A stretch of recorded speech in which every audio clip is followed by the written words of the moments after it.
Take a look at these. I laid the photos from the detective agency out on the table, neatly arranging them so my wife, Kimberly, could see them clearly. This is. What is it? You're not about to say, "This isn't what it looks like," or anything cliché like that, are you? I just. What are you going to say? I was forced to go along with it, or something next. The disappointment from being betrayed by someone you trust is profound. The closer you are, the harder the blow, sometimes leaving you questioning everyone around you. But perhaps the only way to restore what was lost is with trust itself. Kimberly and I first met at the entrance ceremony of our high school. Being shy, I worried about whether I'd be able to make friends, but Kimberly approached me without hesitation, asking, "Which junior high did you go to? Do you take the train, bus, or do you bike?" She was naturally gifted at making friends, slipping effortlessly into anyone's circle. Her presence quickly eased my tension, and before I knew it, I'd found my place in class. During high school, I often hung out with a group of 5, 3 guys and 2 girls. We'd gather at someone's house on weekends and held birthday parties 5 times a year throughout those 4 years. Despite being in different clubs, the 5 of us somehow stayed close all that time. When we graduated, I confessed my feelings to Kimberly, and we started dating. I'd had feelings for her for all 4 years, but I didn't want to risk disrupting the balance of our group. When Kimberly and I finally got together, the other 3 were supportive and showed no signs of jealousy. We each went to universities in different states, but after graduation, we returned to our hometowns and found jobs.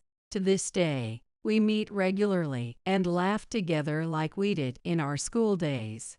When she turned 25, I proposed to her, surrounded by our friends. I got down on one knee and opened the box with the ring. In the midst of our friends' cheers, "I'd love to spend my life with you." She smiled and said, "Maybe that was the happiest time of our lives." After we got married, Kimberly left her job, saying she wanted to have a child soon. But despite our wishes, we struggled to conceive. Sometimes, she would see news about babies abandoned or subjected to cruel treatment and become furious. If they're going to throw them away, they could at least leave them on our doorstep.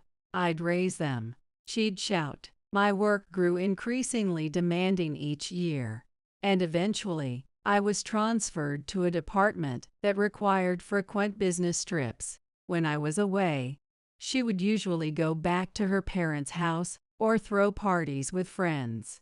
But as time passed and everyone in our friend group got married, we only really came together for someone's birthday. One evening, I returned from a business trip to find she wasn't there to welcome me as usual. Even when she was out or visiting her parents, she'd always be home when I returned from a trip. It was already 6 p.m., and I figured it would be a lot for her to make dinner this late. Though I was exhausted from traveling, I decided to prepare a simple meal for the 2 of us. An hour later, Kimberly burst in, slightly out of breath and looking flustered. "Brandon, I'm so sorry. I got back late." "It's fine. It's nothing fancy, but I made dinner. Let's eat together." "Really? That's a huge help. Thank you. Where were you?" "Oh, I went out shopping and just happened to run into someone from my old job. We got caught up chatting, and I lost track of time." I see. Sounds like you had fun." "It's all good." "Yeah, I love that you're always so understanding, Brandon." I thought that if she hadn't seen them in a while, she could have stayed out even later, but I guess she snapped out of it and hurried home. I felt a bit sorry for her in a way. After dinner, when Kimberly was in the bathroom, her smartphone rang. Normally, I'd ignore it, but the name on the screen caught my eye. Scott, one of our old friends. Wanting to catch up with him, I picked up Kimberly's phone. Kimberly, are you okay? Did everything go smoothly?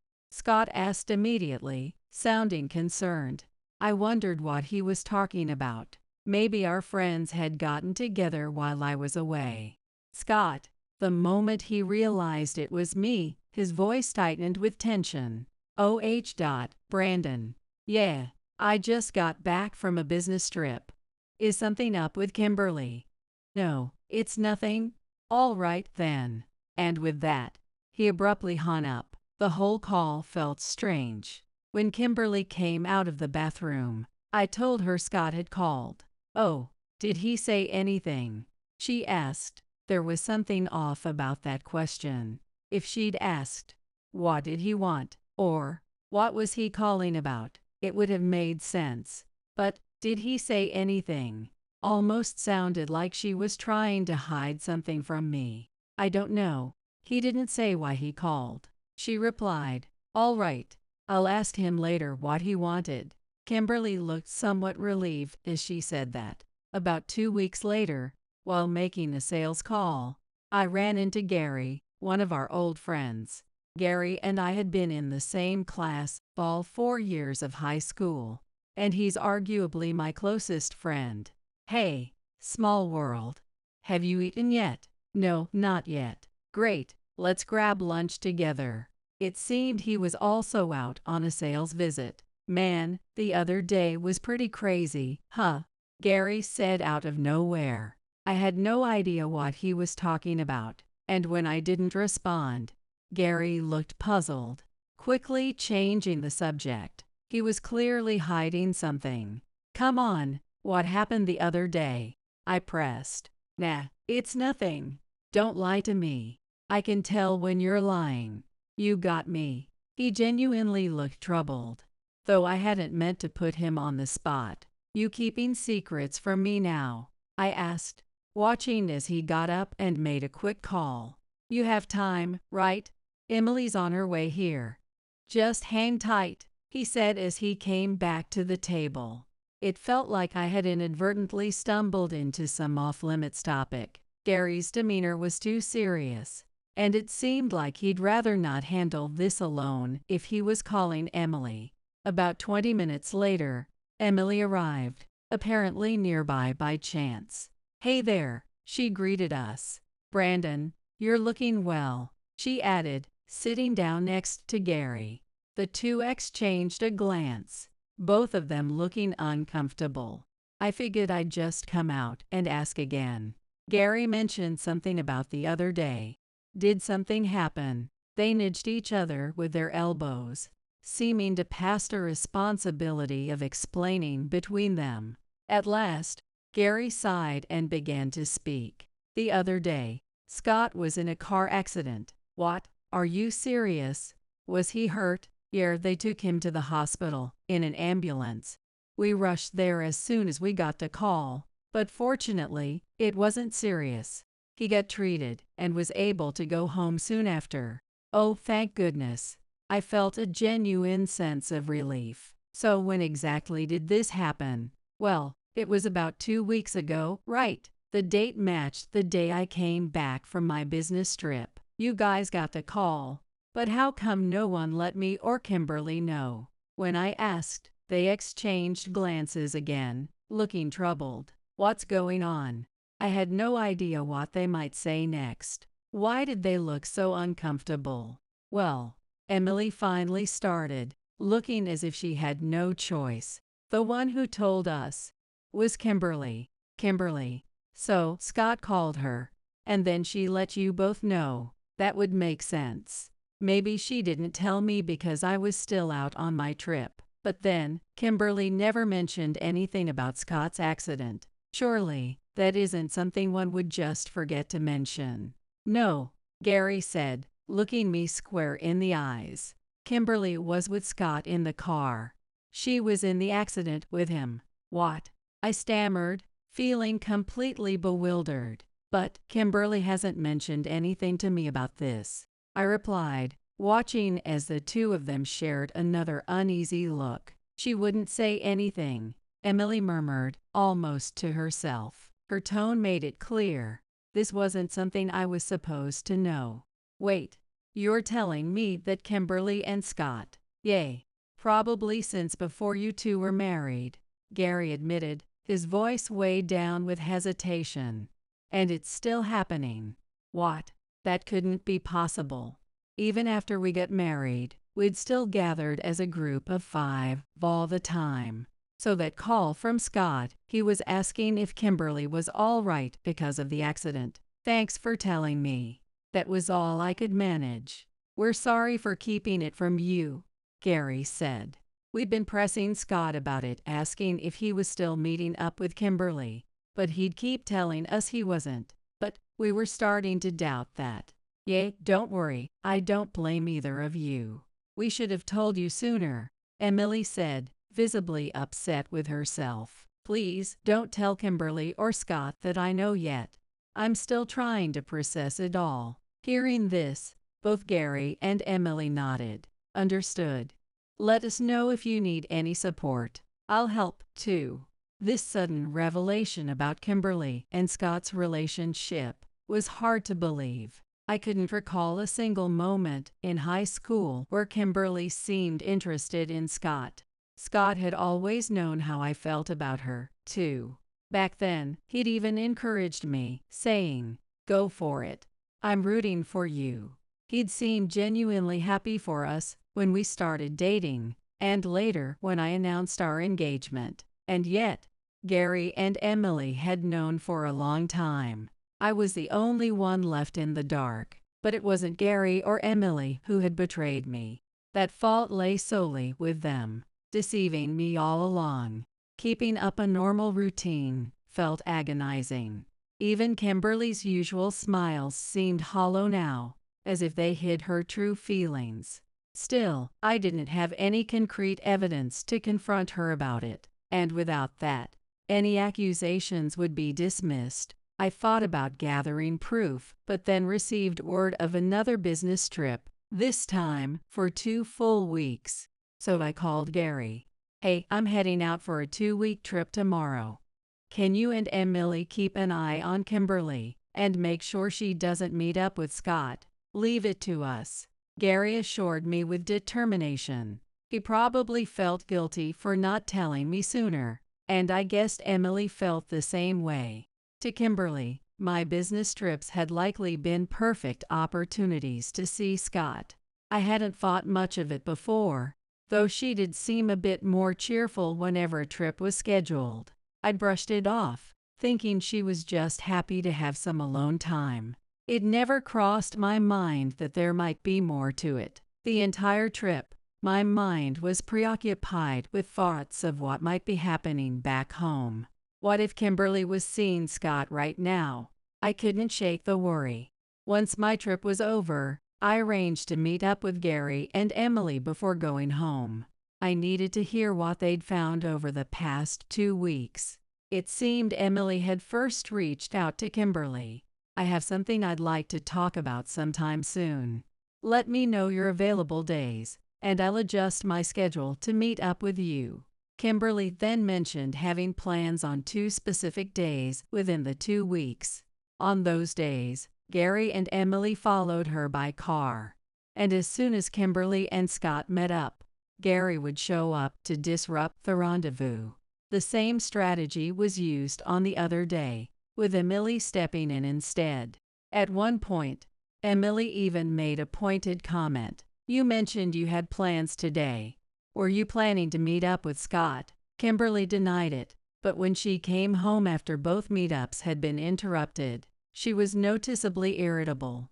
At the very least, it was confirmed that Kimberly was still in touch with Scott and meeting him regularly.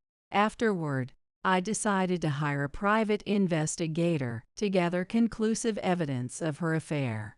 The results turned out to be exactly what I'd suspected. Since Scott worked in the service industry, he was able to take days off on weekdays, which were usually when their meetings happened. The investigator's report came with pictures, some showing Kimberly and Scott entering a hotel together, others of her getting into Scott's car. Ironically, Scott was engaged to a colleague. and they were set to marry next year. They'd even had a family meeting recently, and his fiancée was an only child, meaning they'd already agreed he'd take her family surname. Taking the wife's last name seems like it makes you a priority in the family.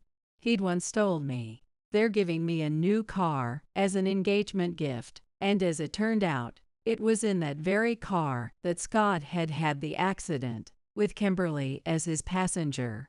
With everything exposed, he'd had no choice but to lean on friends rather than family. Armed with the evidence, I decided to tell Kimberly I wanted a divorce. One night, "Kimberly, I'd like to talk to you about something." I called her name in my usual tone. "What is it?" she replied, looking away from the TV to face me, mildly surprised by my serious tone. "You've been seeing Scott, haven't you?" For a moment, she flinched, but quickly regained her composure, saying, "Oh, did Emily and the others tell you something?" "It was just by chance that we ran into each other," she answered, turning her gaze back to the TV. I had expected this answer. "I know about the accident too." "What?" "On the day of the accident, Scott called to check on you, to see if you were okay." "Did he?" "I don't really remember anything like that," she replied, still trying to dodge the truth. "Remember, it was the day I got back from that trip. You were out late and hurried home that night." "I don't remember." "Scott called while you were in the bathroom that night." "Are you sure that happened?" "Check your call history. It's still there, isn't it?" "Is it?" Kimberly took out her smartphone and scrolled through the call history. "There's nothing here." "What?" So she'd deleted the call history from Scott, intending to make it look like I imagined the whole thing. "No, I talked to Scott myself." "Then why don't you just ask him?" It seemed she and Scott had already coordinated their stories. "Enough of this. Why don't you try telling the truth for once? Even if you're lying, you could come up with something better than this." At this, she only pouted. Part of me had hoped that after Gary and Emily disrupted their meetups, Kimberly and Scott might have fought, "This is getting too risky," and stopped. Even if they had broken things off, my anger wouldn't have subsided, but at the very least, I hoped they'd feel some guilt. But it seemed guilt was nowhere in their minds. "Here, look at this." I laid out the photos from the investigator on the table, aligning them neatly for Kimberly to see clearly. "What's this now? Are you going to give me some cliché line about how it's not what it looks like?" I was just. "What's next?" He forced me to go with him. Yes, this was the last time he said he'd stop contacting me.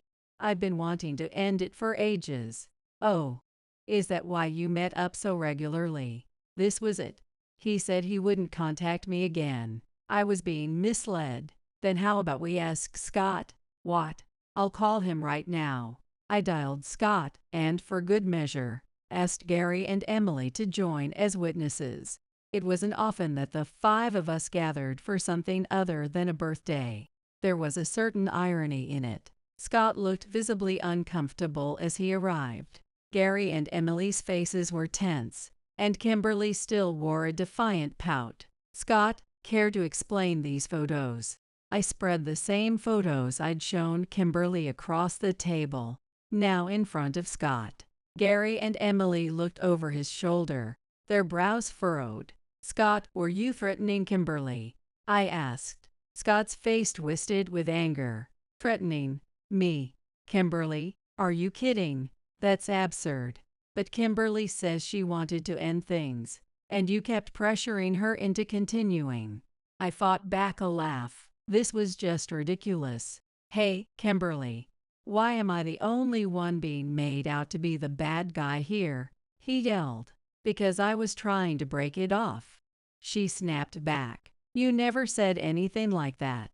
And every time Brandon went on a business trip, you're the one who'd reach out to me. Don't lie. Come on, do I seem like the type of guy who would blackmail her into anything?" Scott turned to Gary and Emily in desperation. It was pathetic, this last-ditch act. Then just admit it, Gary said, clearly unable to watch this charade any longer. You two were seeing each other even before Kimberly got married, weren't you? He continued. That's Emily and I knew. We didn't say anything because we thought it would end after the wedding. We thought, once they're married, that'd be the end of it. But why just? Gary's expression was one of bitterness. Exactly. How could you carry on being Brandon's wife with a straight face? Did you look down on him? Emily fired back, her expression full of rage. As the four of them stood there, I simply said, I'm filing for divorce. Sign this. I laid out the divorce papers on the table. With everyone watching, I signed my name. How many people could say they'd signed divorce papers in front of a group? The silence was heavy as I finished signing and slid the papers toward her. Kimberly knew there was no escaping it now. The five of us had once been the best of friends. That was a lie, though, wasn't it? Her former friends, her once closest friends, looked at her with cold, unforgiving eyes. She finally gripped the pen and signed. Somewhere in the silence, someone let out a sigh of relief. I wasn't sure if the sigh that followed was mine or someone else's. However, it was a fact that our marriage was now at an end. If we had kids, this wouldn't have been so easy. It's a stroke of luck that we never had any, I said, trying to motivate myself with self-deprecating words. But the next moment came a voice. That's not true, is it? It was Emily. I turned around to see her. She trembling with anger. Kimberly, you told me Brandon didn't want kids, right? She tears welling up in her eyes. You said you were preventing pregnancy because Brandon didn't want a child, didn't you? Emily finally broke down in tears. She had been avoiding pregnancy to maintain her relationship with Scott. Just when I had started to feel somewhat sentimental, everything took a dark turn. Kimberly wore her usual pout. One truth after another came to light, each one striking me down further. Was Scott really that much better for you? I asked Kimberly. It's not like that, she replied. Then why did you continue the affair? I don't know.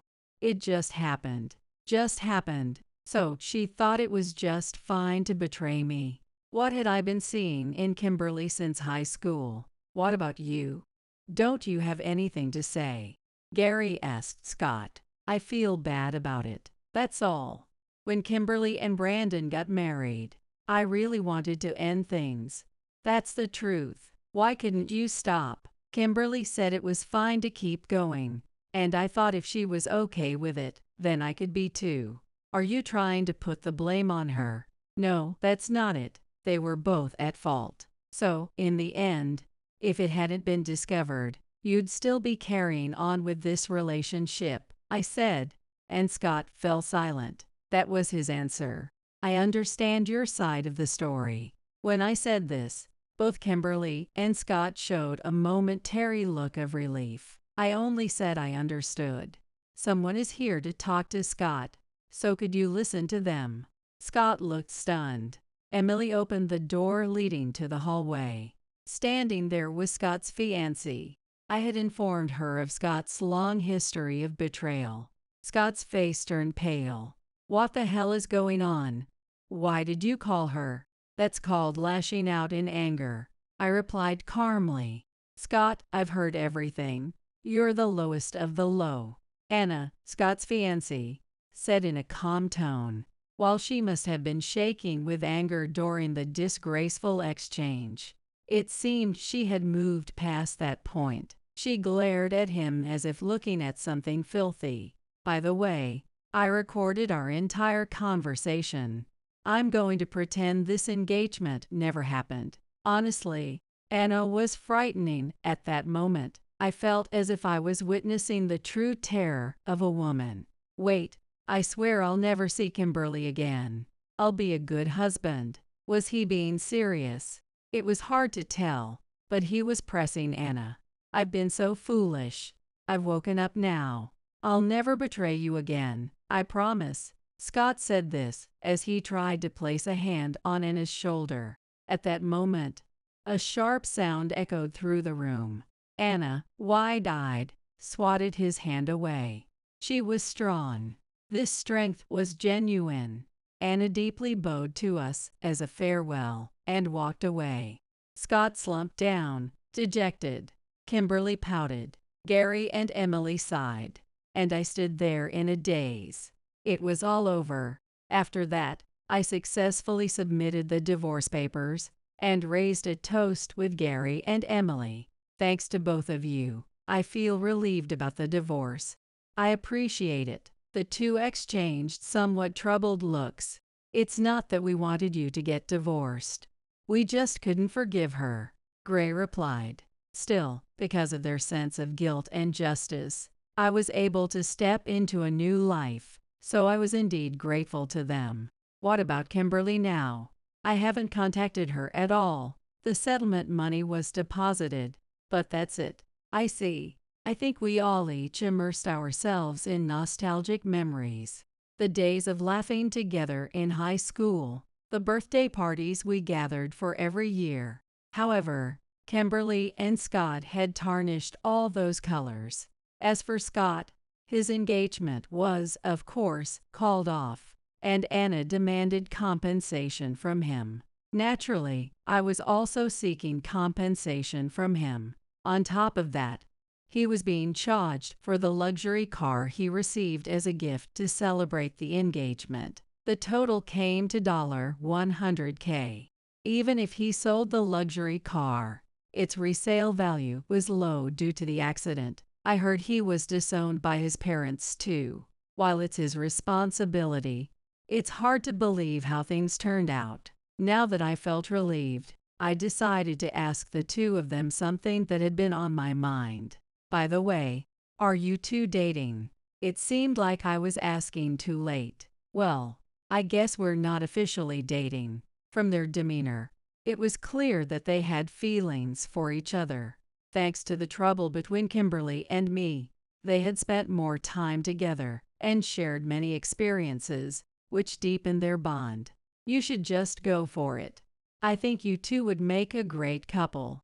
As I said this, they exchanged glances again and blushed. In marriage, this kind of atmosphere and trust is important. Words are significant, but it's rare to find someone with whom you can share an unspoken understanding.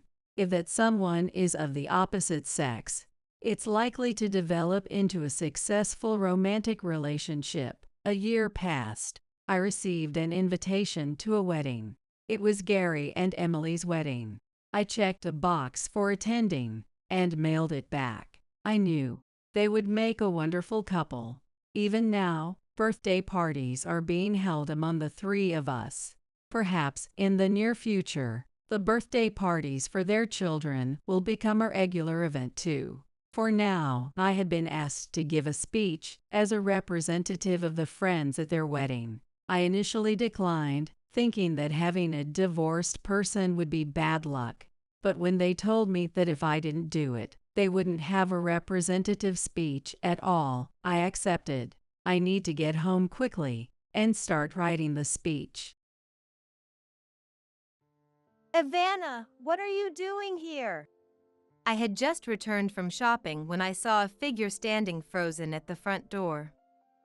I was so taken aback that I dropped my shopping bags. What about your honeymoon? I came back alone. Upon hearing this, Ivana started to cry. I am Emily, a 58-year-old housewife. My husband is Oswald, who is 60 years old. And this is about my daughter Ivana, who was supposed to be on her honeymoon, but was inexplicably standing at our front door with her suitcase. Hold on, I'm totally lost here. For now, I led Ivana inside the house to hear the details. I placed Ivana's pink suitcase by the entrance and ushered her, still sobbing, into the living room. I then set a glass of iced tea on the dining table. Ivana began to sip it cautiously. I slowly began to ask questions, trying to piece the situation together. So you came back from Hawaii all alone? Yes. She was supposed to be in Hawaii for her honeymoon just 2 days ago. Why, exactly? I'm familiar with her husband Lloyd. He's a courteous man, and as far as I know, he has a significant role in a major company. He seemed very promising, like someone who could provide a stable life. That's why we celebrated their marriage. As Ivana began to speak, I learned a shocking truth. There was another woman there. Excuse me? On their honeymoon? A woman? My voice cracked in disbelief. So we ended up spending time together, all three of us. Wait, what? A honeymoon with 3 people? And a woman you didn't even know? Just hearing that made my blood boil. I pulled out my mobile phone, quickly found Lloyd's contact, and hit the call button. Wait, Mom. Ivana tries to stop me with a weak voice, but I totally ignore her. How dare he do this to my Ivana? Unforgivable. My hand holding the phone trembles. After about 3 rings, Lloyd picks up. Hold on. What's the meaning of this? You're hanging out with another woman? I started ranting without even waiting for Lloyd's response. Then, in an extremely bored tone, She's my sister, my actual sister. What are you misunderstanding? What? His actual sister? I don't know where to direct my gaze. Ivana has her head down, too. Sister? Your real sister? Yes, there's nothing shady going on. She's the sister who lives in Hawaii and couldn't make it to the wedding because her kid had an ear infection. Oh. So? I have a question too. I can't reach Ivana. Since you seem to know what's going on here, is she back with you? While saying this, Lloyd lets out a sigh on the other end of the phone. Women really go off the handle so easily, making a fuss, and then fly all the way back to Boston on a whim. Is it the female hormones that make you act so irrationally? Even if I got it a bit wrong, there's no need for that kind of language. That comment was totally insensitive toward women. I'm getting pretty steamed. The one who acted on emotion and left is your Ivana. I'll be staying in Hawaii as planned for a week. When I get back, I expect a full apology. Please let Ivana know that's the plan. With that, Lloyd hung up abruptly. I really can't wrap my head around this situation. Yeah, me neither. But Mom, you kind of jumped the gun with that phone call before we could get the full story. According to Ivana's explanation. As soon as they arrived in Hawaii, it seems Lloyd's real sister was waiting for them at the hotel. Lloyd told me, so, my sister will put you through some special training to see if you're worthy of being my partner. I've never heard of a honeymoon where the groom's sister tags along to give lessons in housekeeping. What? We never talked about this. I wanted to visit the beautiful beaches and Mauna Kea Mountain. When Ivana stammered this out. That's your problem, isn't it? Ivana felt emotionally shut out.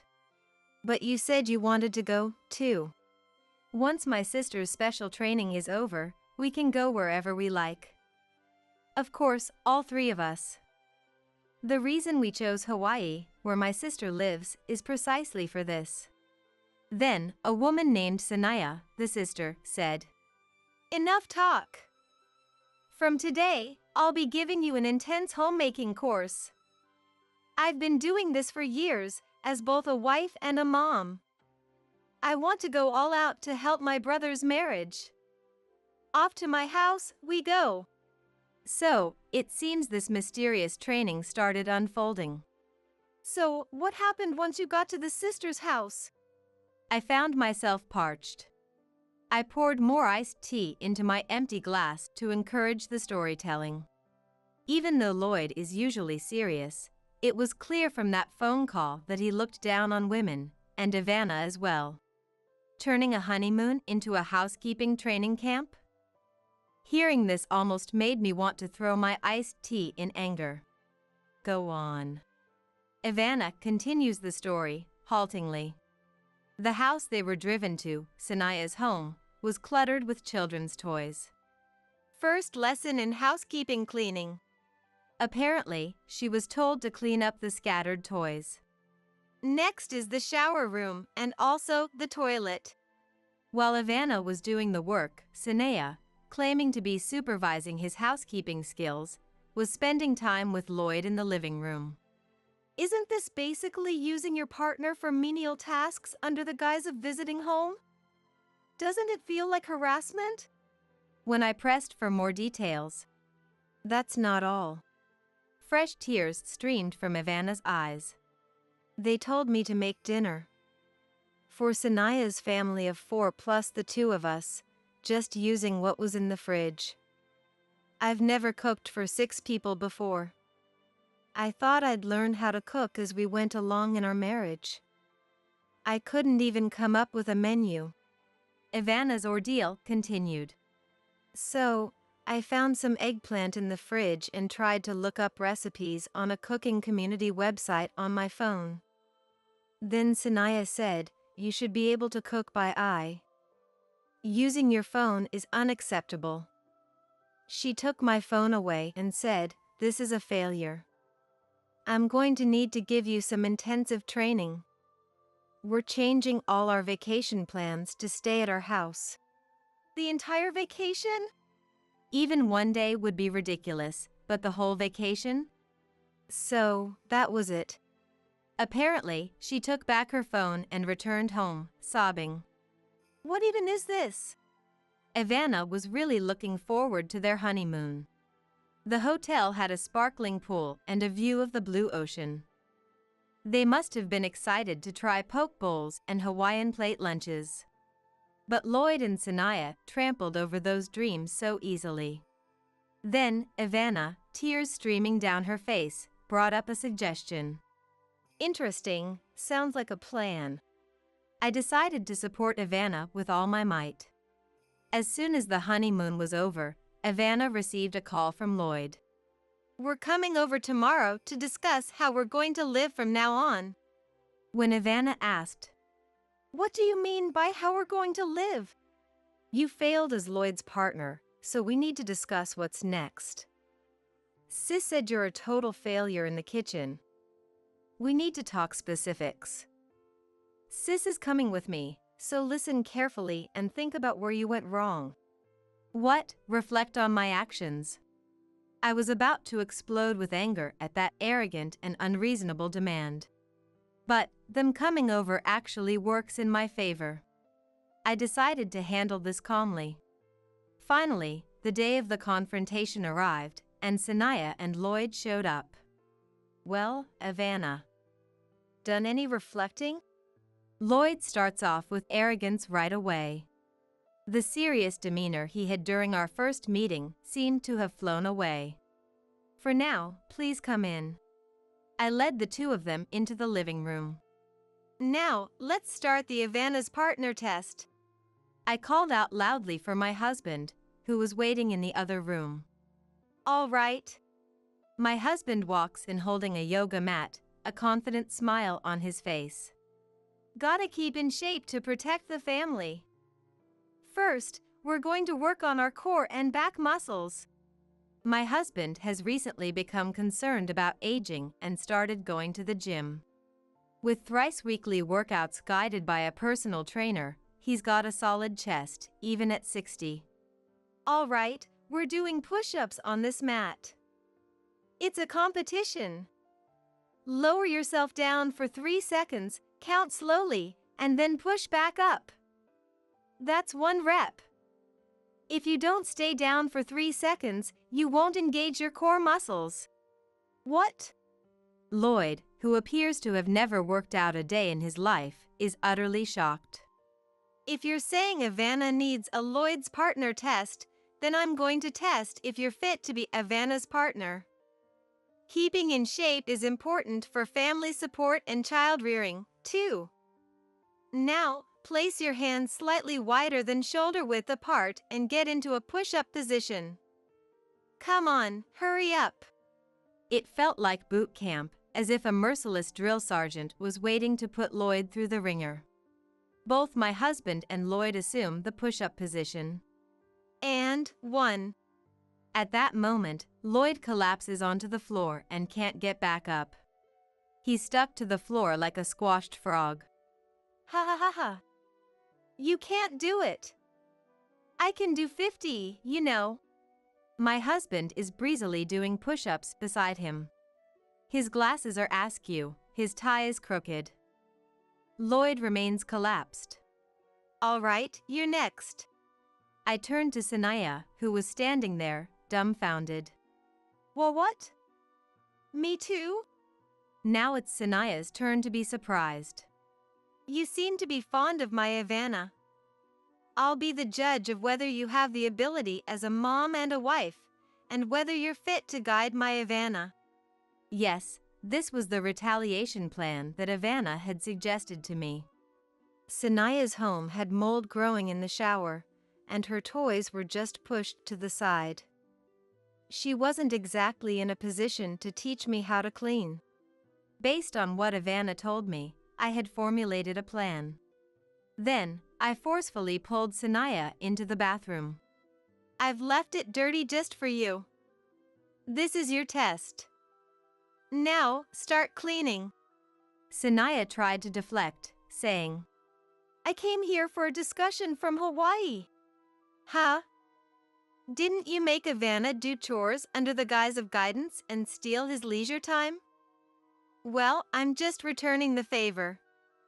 Clean up quickly and call me when you're done. The next test awaits. I go back to the living room and make some good tea.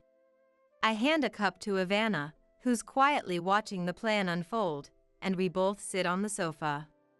Meanwhile, Lloyd is struggling with his workout and getting berated by my husband. His neatly styled hair is now a mess. After a while, Sanaya returns to the living room.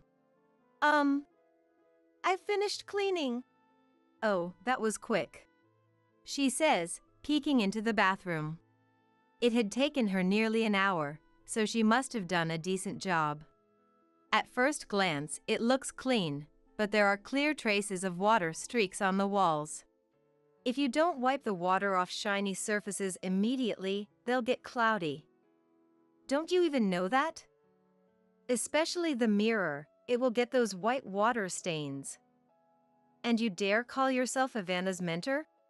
I gave it to her, holding nothing back. Sanaya tried to make an excuse, saying, There's no mirror in my home shower room. Well, I've heard from Ivana, who cleaned your house, that there indeed was a mirror. I quickly shot back. And she said there was also a lot of black mold. Clearly, you've been neglecting it. Sanaya was left without a comeback. But I couldn't let her off the hook that easily. All right, next up is sewing. Get to the sewing machine. What? Just as she thought she could relax after cleaning, another task was upon her. A sewing machine is a must, isn't it? I've heard your child is still small, but it's a given. I grinned as I picked up some leftover quilted fabric from when I made Ivana's lunch bag ages ago. Sanaya and I headed to the craft room upstairs. Peeking into the living room, I saw Lloyd was still getting a serious workout. He might even pull a muscle or something. You'll make a simple bag with this fabric. I've already done the cutting for you. Aren't I kind? A sewing machine, you say? You're not going to tell me you've never used one, are you? You can do all sorts of housework, right? I took Sanaya's hand and made her sit in front of the sewing machine. I, don't know how to thread it. Sanaya looked down, clearly uncomfortable. Excuse me? So, about threading the machine. What? What? I can't thread it. I looked down at Sanaya, who was frozen in front of the sewing machine, and chuckled in disbelief. You claim to be a mentor, but you don't even know this? Ivana. Come here. I called out to Ivana downstairs. Coming. Ivana arrives. This lady here, she doesn't know the first thing about sewing. As I smirked. Oh dear, Sanaya, like this. Ivana threaded the machine for her. Sanaya's face turned beet red, as if she couldn't bear the humiliation. Now, go ahead. Surrounded by the two of us, Sanaya started the sewing machine. Clatter, clatter, clatter. The stitching was all over the place. Pfft. I couldn't help but burst out laughing at her poor attempt. Ivana was also holding back a laugh, looking down. Some stitches were too deep, and others weren't aligned at all. Ivana, show her how it's done, will you? Sure, but usually, you should do a securing stitch at the edge first. Well, it can't be helped, can it? She started sewing without any know-how. Our so-called leader here knows nothing. Ivana skillfully operated the sewing machine, stitching it straight. Having loved sewing from a young age and being in the sewing club through middle and high school, this was a piece of cake for Ivana. Watching that, Sanaya grumbled. You can just pay someone at a craft store to sew the bag for you. Really?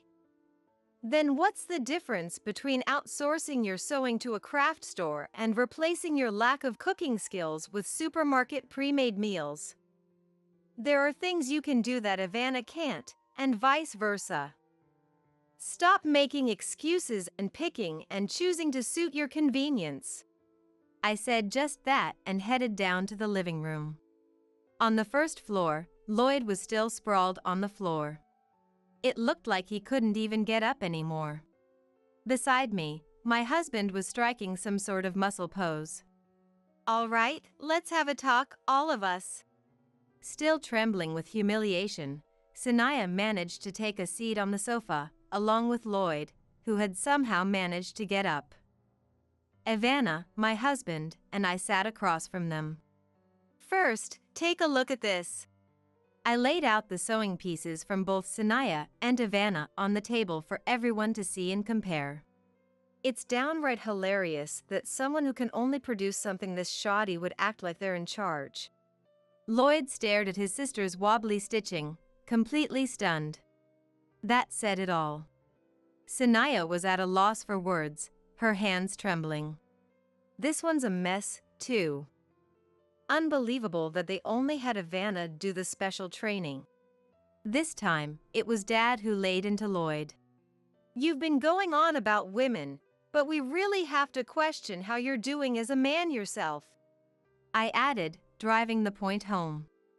Okay, this is probably a good place to stop.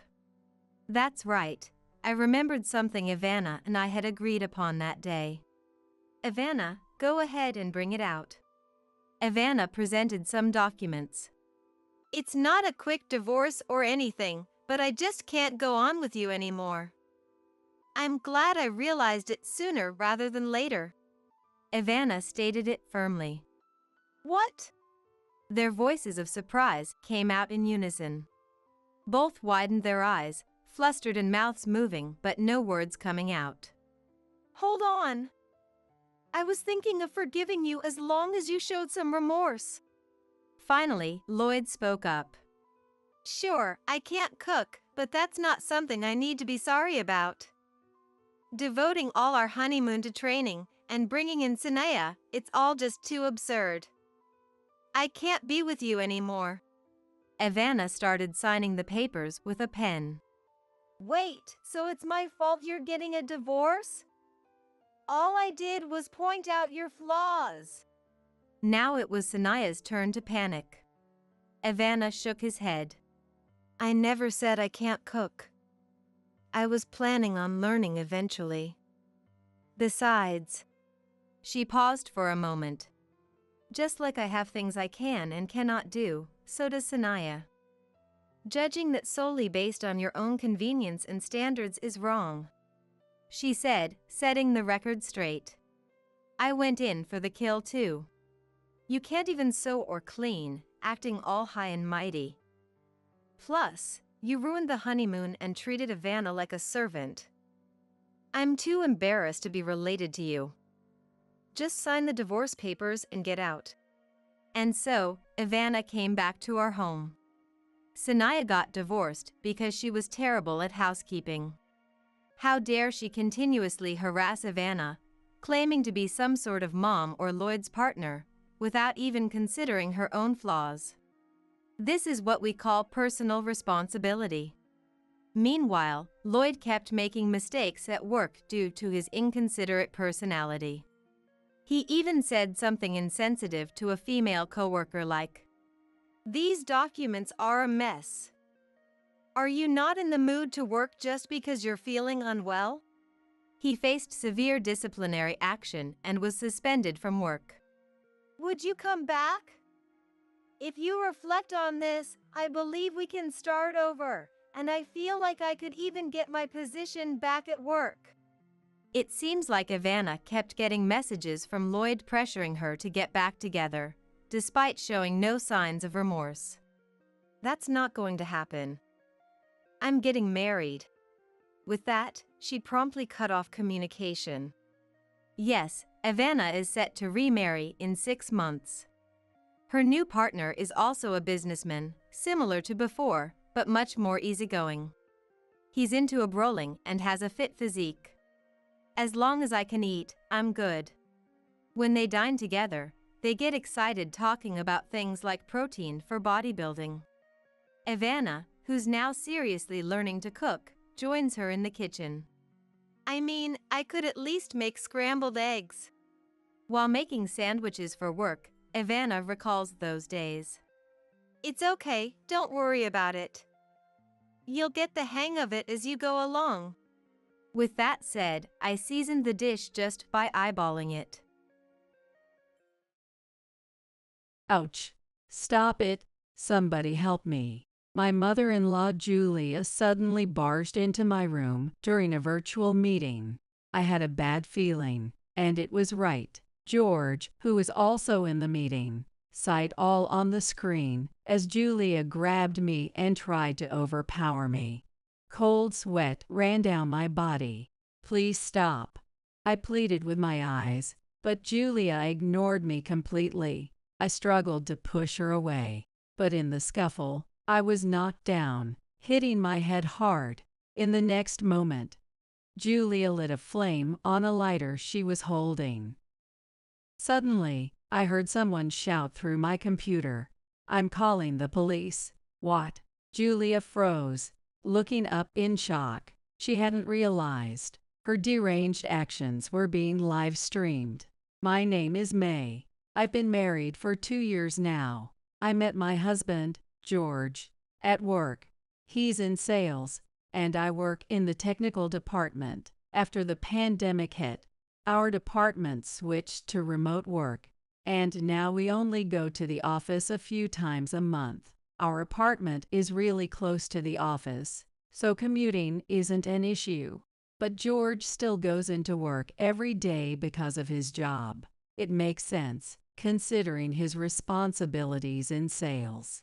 We don't live with Julia, but she lives nearby and comes over to our place all the time. Ever since my father-in-law passed away 2 years ago, she's been coming by more frequently, and she always finds something to complain about. I try to avoid her, but she still shows up just to criticize me. It's exhausting. What started as once-a-week visits have now increased to 2 or 3 times a week. The worst part is, she comes over while I'm working, barging into my home office. She stands behind me, saying things like, "Can you really call this working?" Or, "You need to be more serious about your job." To block out her voice, I started playing loud music while I worked, but it's only making it harder for me to focus. Can you please talk to Julia? ask her to be a little quieter. One night, after George got home, I finally worked up the courage to ask him. But he just laughed it off. "Don't worry about it. Mom doesn't mean any harm. She's just concerned about you, that's all." His response weighed heavily on my heart. If she's really concerned, why does she keep belittling my work? And why doesn't George understand how I feel? But it's hard for me to hear the same thing over and over again. I'm trying my best. Even after saying that, George didn't seem to take it seriously.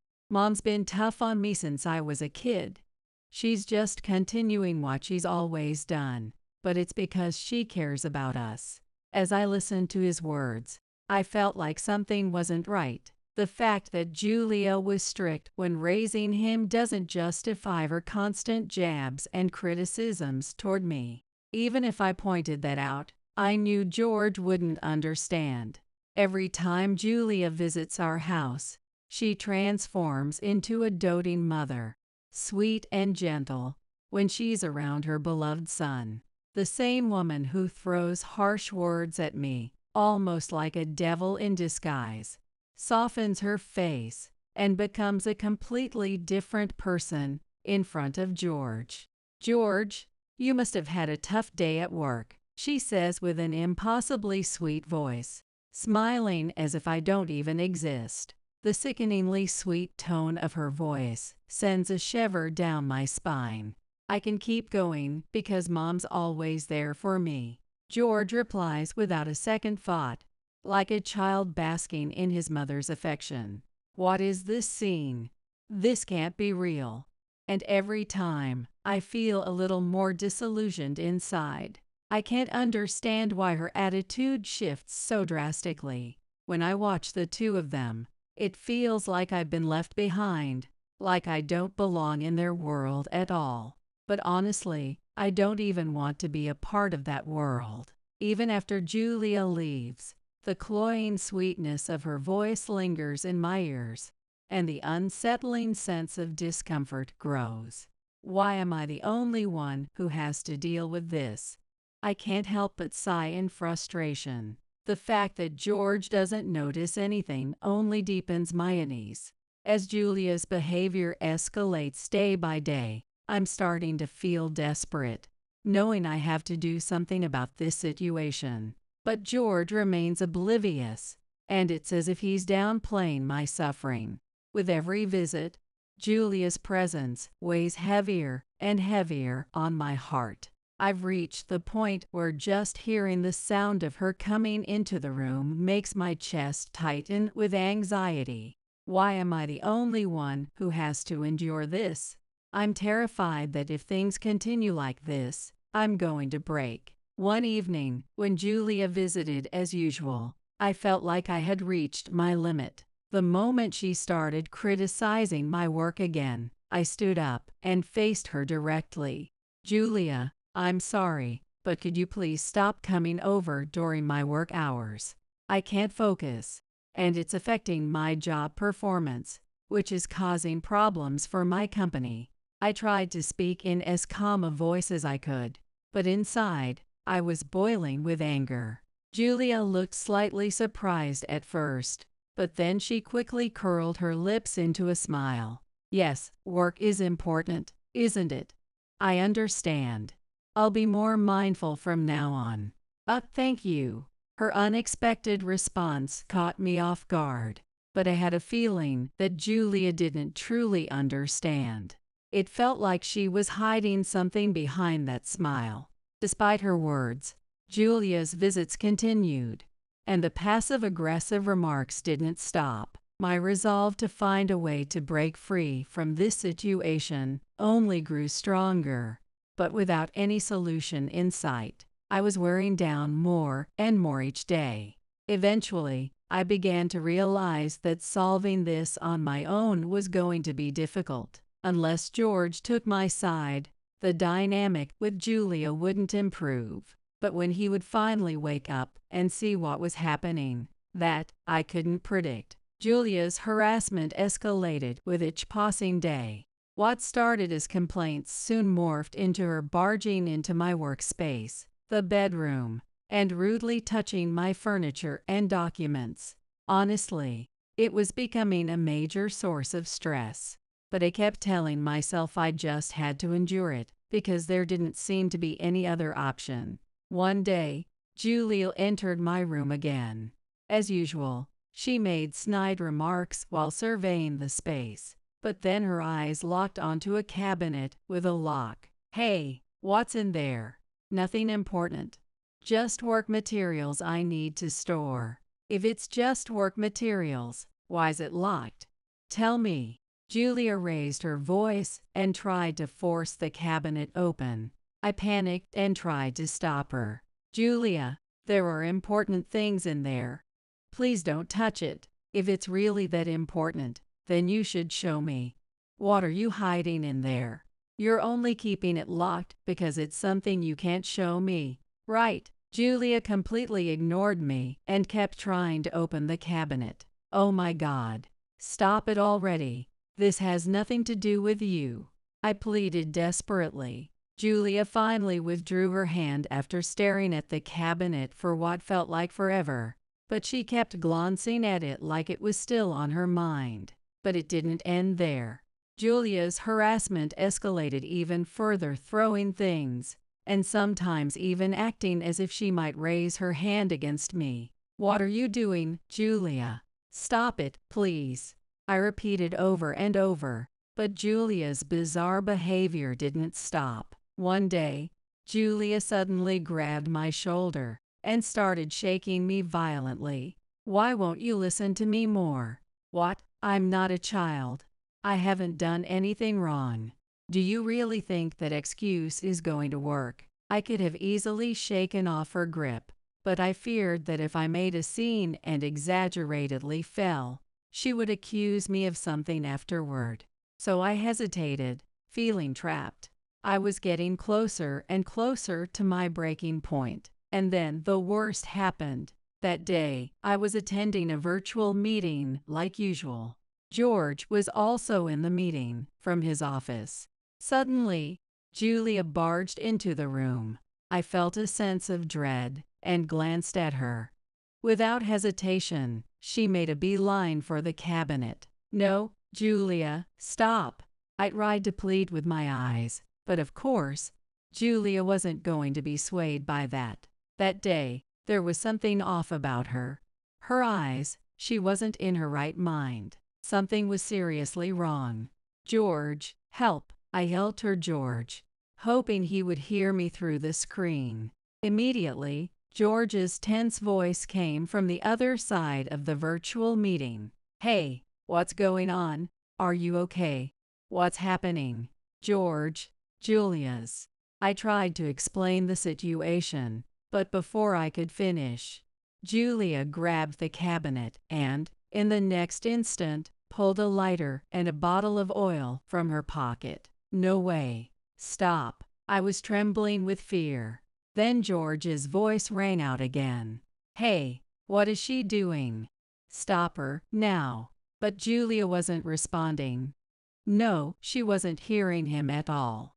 Without reacting to George's shouts, she opened the oil can and started pouring it all over the cabinet. At that moment, I was consumed by both terror and fury. I shot up from my chair and ran toward Julia. "Stop it." I grabbed her arm, desperately trying to make her stop, but Julia pushed me away, preventing me from getting close. We struggled, and in the chaos, I lost my balance and fell hard to the floor, hitting my head. "Ah, it hurts."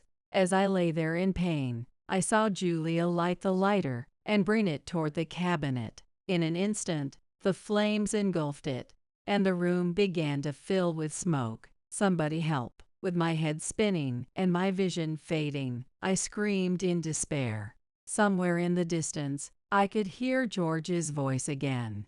"Damn it, I'm coming there right now. What's going on? What's happening over there?" I could hear George's colleagues in the virtual meeting, trying to make sense of the situation through the screen. "It's a fire. "Get out of there, now," someone shouted, but my body wouldn't move. I was paralyzed with fear and shock, my entire body rigid.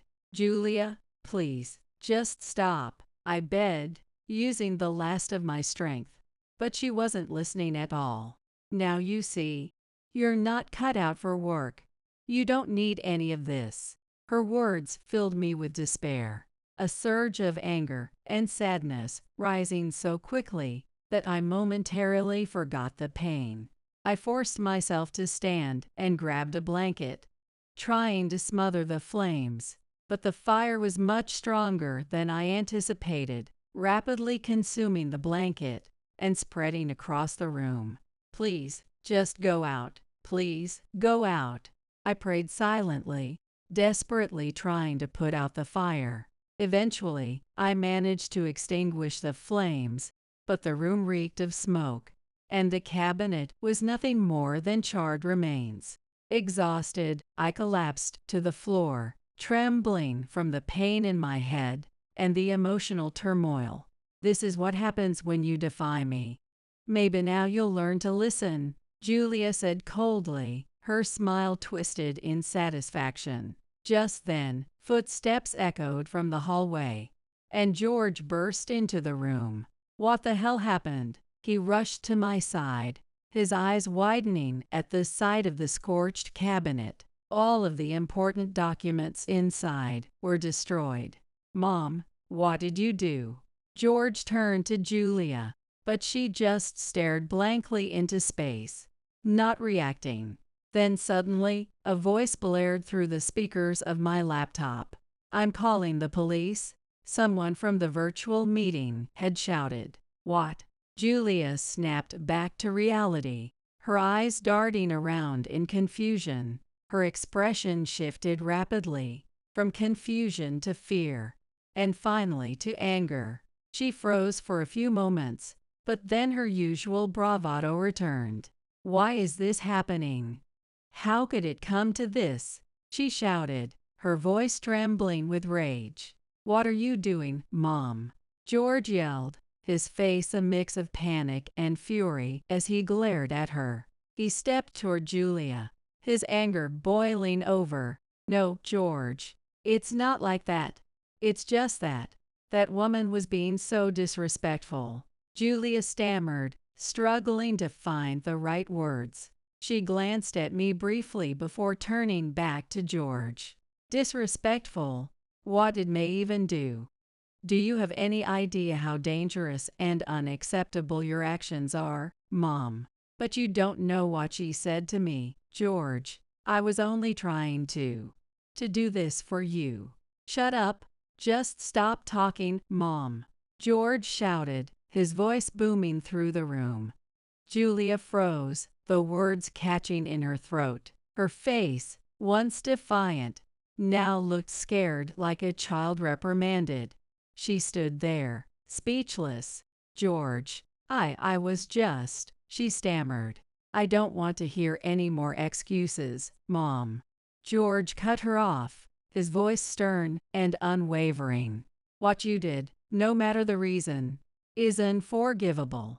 Julia's face went pale at his words, her lips trembling as she stood there in shock. She clearly did not understand how everything had spiraled so far out of control. "George, don't speak to me like that. You've never raised your voice at me before. Why are you doing this? It's because of her, isn't it? I was only trying to." Enough with the excuses. George's gaze was icy, filled with frustration. "What you did, Mom, is a crime. You need to realize that." At his words, Julia's face crumbled. She finally understood the gravity of the situation. Tears began streaming down her face as she covered it with her hands, her sobs breaking the heavy silence in the room. "Why? Why did it come to this?" Julia's wails echoed, but George only looked down at her coldly. "Why, this is all because of you, Mom," George shouted, his anger and disbelief clear as he glared at her. Julia, stunned into silence, seemed to freeze like ice, unable to respond. For a moment, the room was silent again. I collapsed to the floor, my head throbbing in pain, overwhelmed by everything that had just happened. Tears welled up in my eyes as the emotional weight of the situation crushed me. I never imagined Julia could do something like this. "Someone call an ambulance," George shouted, his voice cracking with urgency. Colleagues from the virtual meeting reacted immediately. Even from the distance, I could hear them. "Help is already on the way," someone yelled from the other side of the screen. Within minutes, the paramedics and police arrived. Julia didn't resist as they arrested her. She looked confused, as if she still didn't fully comprehend what was happening. "Why me?" Julia mumbled softly, but no one was listening to her anymore. Later, I learned that my colleagues had noticed something was wrong during the meeting and immediately called the police. Their quick action had saved me from a life-threatening situation. "I'm so sorry." George sat beside me, his voice breaking as he fought back tears. "I never imagined Mom would do something like this." His remorse was clear in his eyes. "George." I held George's hand. "I'm glad you realized what was happening, but what are we going to do now? The room is burnt. And Julia, the house can be renovated. As for Mom, I'll take care of it. But first, we need to focus on getting you the treatment you need," George said firmly, nodding as if to reassure me. That night, I received treatment at the hospital and learned that my injuries weren't life-threatening. But inside, the emotional scars ran deep. Where did Julia's hatred and resentment toward me come from? What pushed her to such an extreme? I couldn't understand it. "The important thing is, from now on, I'll protect you, May." Those words from George were my only solace. After Julia's arrest, our lives completely changed. The police conducted a thorough investigation of the burnt shelves and room, and then we were asked to accompany them to the station. There, we were questioned separately, detailing the harassment Julia had subjected me to. "How did you feel when Julia set the fire with the lighter?" the detective asked, and for a moment, I was at a loss for words. I felt fear and despair. I couldn't understand why she hated me so much. I replied, my voice breaking as tears began to fall. The terror of that moment when Julia lit the fire kept flashing in my mind during the entire questioning process. George was also questioned. He was equally shocked by his mom's actions, and he explained everything to the police with a calm but determined demeanor. "I never thought Mom had gone this far. I should have realized how much my wife was suffering earlier," he said, and his face worn with exhaustion. For a while after that, we experienced a period of calm. Life returned to a peaceful routine, but that peace was short-lived. I received a call from George one day, informing me that Julia had been released. It had only been a few months since the fire. The news came on a quiet afternoon.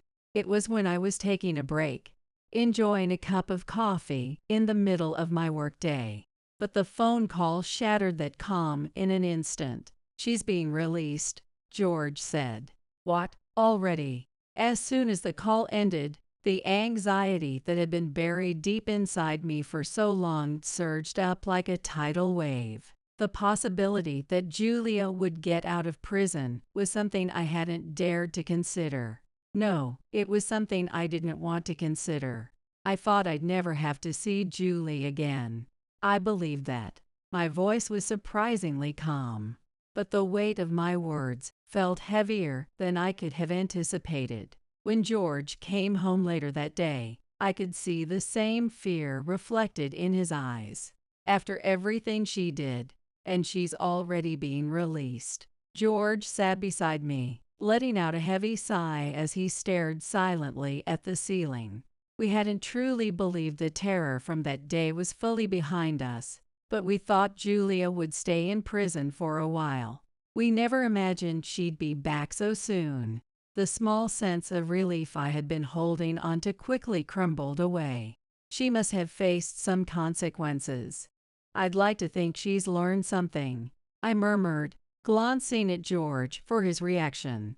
He closed his eyes for a moment, deep in thought, and when he opened them, he shook his head slowly at me. I don't know. Mom's always been stubborn. She might not change that easily. There was a deep disappointment in his voice, along with a sense of responsibility for driving me into this mess. I could only nod silently in agreement. Once again, we were confronted with a harsh reality that felt inescapable. A few days later, we heard an unbelievable rumor. Neighbors were saying that Julia was going around telling people she was the victim. My son's wife framed me. I didn't do anything. When I heard that, it wasn't anger that rose up inside me. It was disbelief and a profound sense of disappointment. Instead of reflecting on what she had done, Julia was trying to justify herself and paint me as the villain. I can't believe she's still saying that, I muttered. Julia had committed a serious crime, arson. That was an undeniable fact. Yet, she refused to acknowledge it and was spreading lies to the people around her. I was utterly fed up with her. George, sitting next to me, furrowed his brow in disbelief and let out a deep sigh. I'll make sure everyone knows the truth. Everything Mom did is documented, and the evidence from the arson is solid. We've even got the footage from the virtual meeting. He spoke with determination. He was right.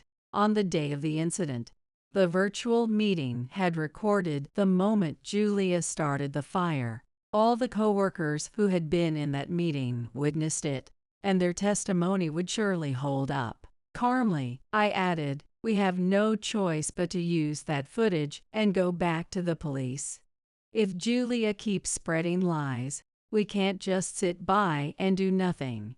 After talking it over, we decided to inform our relatives and neighbors of the truth. We couldn't allow Julia's lies and malice to continue unchecked. It was time to present the facts, supported by undeniable evidence. A few days later, we gathered the footage from the virtual meeting and began explaining everything to our relatives and neighbors. The video clearly showed the moment Julia grabbed my hand and set fire to the shelves. We also shared the statements from my coworkers, who had witnessed the entire event. Julia initially lashed out, claiming it was all fabricated, but gradually, her confidence faded and signs of panic became evident. It's got to be forged, she shouted and glared at us desperately, but we remained composed. George looked at her calmly and said, Mom, you can't keep denying the truth. Anyone who's seen the footage knows what happened. Keeping up this lie is only hurting yourself. Julia fell silent for a moment. Her face paled as if seized by fear. Finally, she sank into a chair, defeated, whispering, this wasn't supposed to happen. Tears welled up in her eyes. She began to grasp the consequences of her actions. Yet, something still didn't sit right with me. I couldn't understand what had driven her to such hatred, but we resolved that we'd no longer yield to Julia's lies and malice. Though this ordeal had left deep scars, George and I were determined to protect the truth. Now, a few weeks later, I'm beginning to regain my composure. Julia's admission of guilt has stirred long-suppressed emotions within me. They are not of anger or sorrow, but of calm resolve. As I watched her face cloud with regret, I prepared the words I knew I needed to say. Whatever her motives, for the sake of our family, we had to cut ties. The time had come to discuss what lay ahead with George.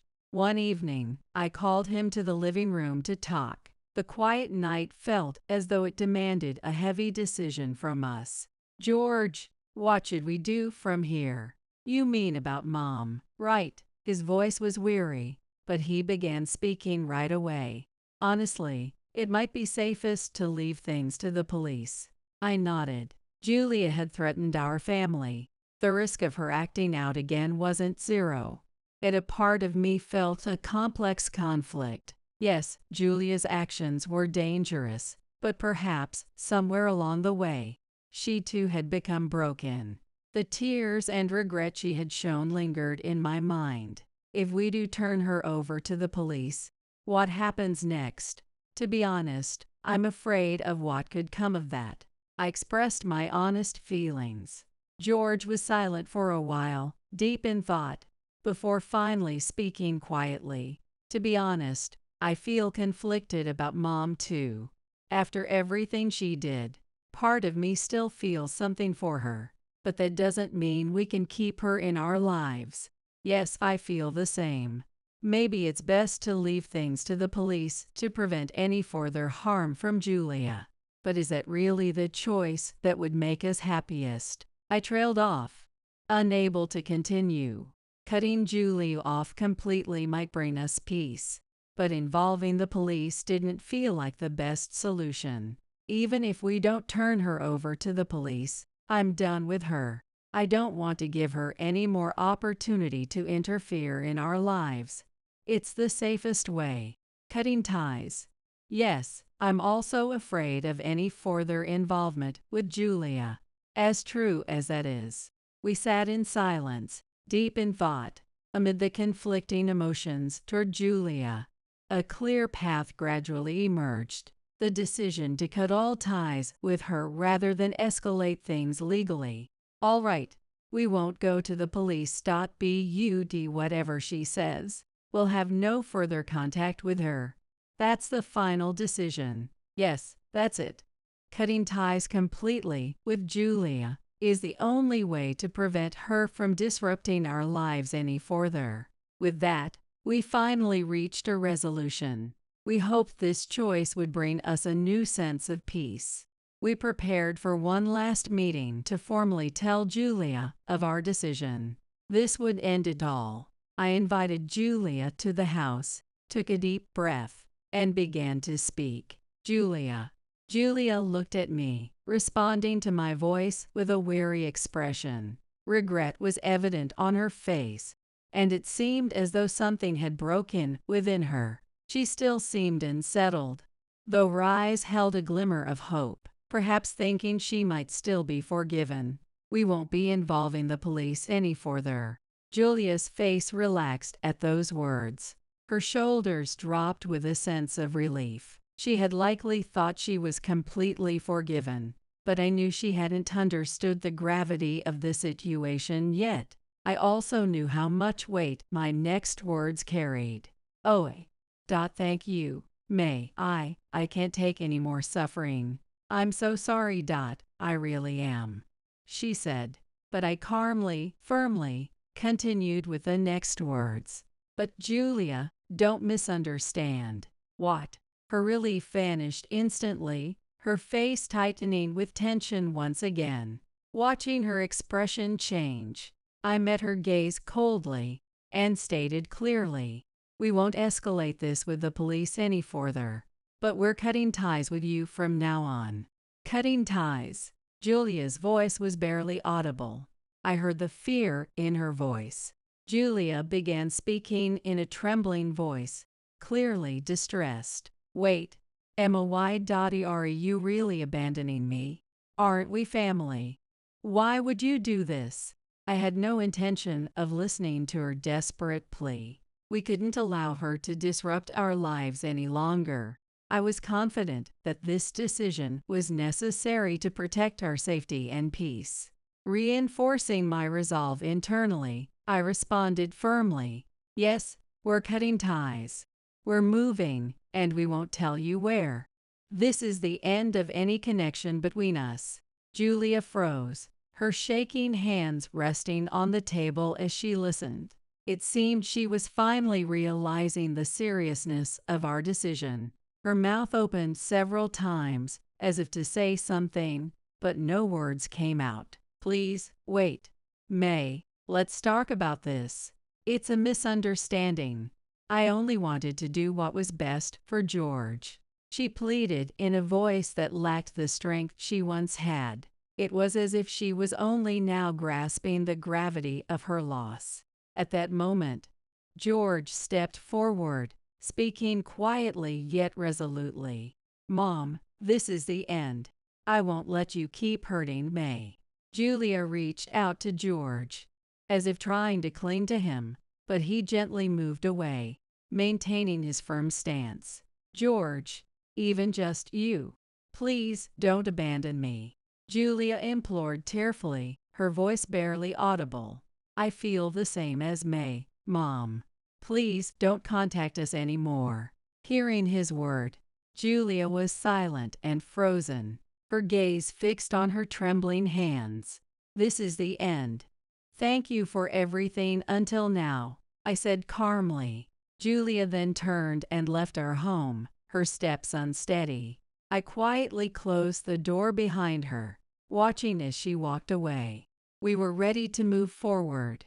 George and I were determined to rebuild our lives without Julia's presence. Afterward, we moved to a new place, and our life gradually found a peaceful rhythm. Julia was no longer a part of our world, and the anxiety and pressure that had loomed over us began to dissipate. The loneliness Julia must have felt after losing her husband must have been overwhelming. It drove her to interfere in our lives excessively and, ultimately, isolating herself. Her fear of losing her son had led her down this tragic path. "Thank you, May. I don't know what I'd have done without you. You were there for me through everything with Mom. I couldn't have made it without your support. It goes both ways. I feel like I only made it through this because you were by my side, George." No one knows where Julia went after that. Once people realized the truth, that I had been falsely accused, then she became a subject of cold stares from the neighbors. Fearing both judgment and loneliness, she turned to relatives for help, but no one was there to support her. Eventually, Julia's voice fell silent, and the neighbors said she was no longer seen. As for us, a new happiness came into our lives. We were finally blessed with the child we had longed for. When the doctor told me, "Congratulations, you're pregnant," I was speechless with joy and surprise. My heart raced, and tears came naturally to my eyes. When I got home, George was waiting anxiously. "How did it go?" he asked, looking into my face, his expression tense. "We're having a baby." The moment he heard those words, George's expression changed. His face lit up in surprise and happiness. He looked at me with wide eyes before pulling me into an embrace. "Really? May, thank you. Thank you so much." We shared a moment of pure joy right then and there. This new life was the greatest blessing for us, especially after all the hardships we had overcome. Together, we would continue building a happy future for our family. Kennedy, if you bought a new house, we're moving in with you. It's unthinkable for part of the family to leave the rest of us behind. Now that you're married to Cody, we're all in this together. Why do you have to stick so close to us? This is Cody's and my life. Don't you think it's time to let your son go? Why should we have to do that? Cody may be married, but he's still part of our family. And since you married Cody, you're now part of our family too. I appreciate you saying that, but I'm not a fan of being tied down. Regardless, I'm going to live with you too. It's useless to say no. If you won't accept it, I'll make you get a divorce. All right then. In that case, we'll get divorced. When I said that, my in-laws seemed overjoyed. They must be thrilled about being able to move into a new house. And no doubt they're happy to remove me from the family. I was fed up with my in-laws, so I'm feeling refreshed to get away from them. However, on moving day, I got an angry call from my mother-in-law Matilda. She must have finally realized she fell into the trap I set. What's going on here? This isn't what we agreed on. This is unacceptable. Do you have any idea how awful what you've done is? It's too late to say that now. Cody and I are already divorced, so I have nothing to do with you anymore. Just accept living in that house quietly. Bye. Then, as if he'd been listening in, my ex-husband Cody took over for Matilda. You think you can get away with this? I never knew you were this unreasonable. I'm baffled as to why I ever married someone like you. Right back at you. When I said that, Cody fell silent, apparently unable to find a retort. I hope they, thinking only of themselves, will suffer thoroughly. My name is Kennedy, 28 years old. I work at a real estate company I joined after graduating college. My job isn't to do sales myself, but to entertain clients brought in by our company's salespeople. So I don't do any outside work, and am always in the office. But this job involves talking with many people, so there are apparently a lot of chances to meet someone compared to other companies. Thanks to that, I started dating someone I met through work a few years ago, and we ended up getting married. When I first met Cody, he was a truly wonderful man. He forgave me no matter what I said and always put me first. When I introduced Cody to my friends, they were so envious. Cody really is a great guy. You won't find many like him, so you have to cherish him. I guess you met him because you're a good person too, Kennedy. I'm so happy to hear you praise him like that. I've never met such a good man either. That's why I intend to treasure him. We just got married, so there's still a lot I don't know though. But you dated him for a long time before getting married, right? So you must know him pretty well. Everyone around us is starting to get married too, but I think Cody is the best of all. There aren't many people who can think that much of their spouse. That may be true, but I can't relax just yet. I don't know what kind of people Cody's parents are, and there's the whole daughter-in-law issues too. They seemed like good people when we met though. If they raised a guy like Cody, his parents must be good people. But you never know what might happen in this world, so you can't be totally at ease. If anything happens, you can always talk to me. I'm on your side, Kennedy. I'm so happy to hear you say that. I'm always relying on you. Sorry about that. My friends praise Cody a lot. I like Cody too, but when my friends compliment him, I end up liking him even more. It makes me think I have to treasure him more, and reaffirms just how precious he is. Even after getting married, Cody stayed a good man, always putting me first. From what I hear, a lot of people change completely after marriage, so I'm really grateful for Cody's personality. But a few months after we got married, Cody started acting strange recently. He'd leave me at home and frequently go back to his parents' place. I didn't know what he was doing, so I decided to ask him. You've been going back to your parents a lot lately. What are you doing there? If something happened with your family, I'd like you to tell me about it. Is there some issue you can't even tell me about? It's nothing. I just go back because I want to. Or is there some reason I'm not allowed to visit my own family? I didn't think you were the kind of woman to be so controlling. That's not what I meant, but why are you talking like that? You've been acting weird lately. Did something happen? If you're having trouble at work, I'm here to listen. Just because you're some big shot at a real estate firm, you think you can boss me around? If you have that much free time, why don't you find us a house to live in? You're in real estate, so it should be easy, right? All right, I'll look for a house for the two of us then. Do you have any particular conditions you want? I'll take those into consideration if you do. We might have kids in the future, so I want as big a house as possible. We don't know how many we'll have, so find the biggest place you can. Since Cody told me to, I started looking for a house. I wasn't thrilled with how he said it, but I'm glad he's thinking about things like our future kids. Honestly, if we were a normal couple, it might be weird to be happy about just this. But I've been worried with Cody constantly going back to his parents' place, so even this made me happy. And when I was looking for a house for the two of us, I found a few good ones. So I decided to suggest them to Cody.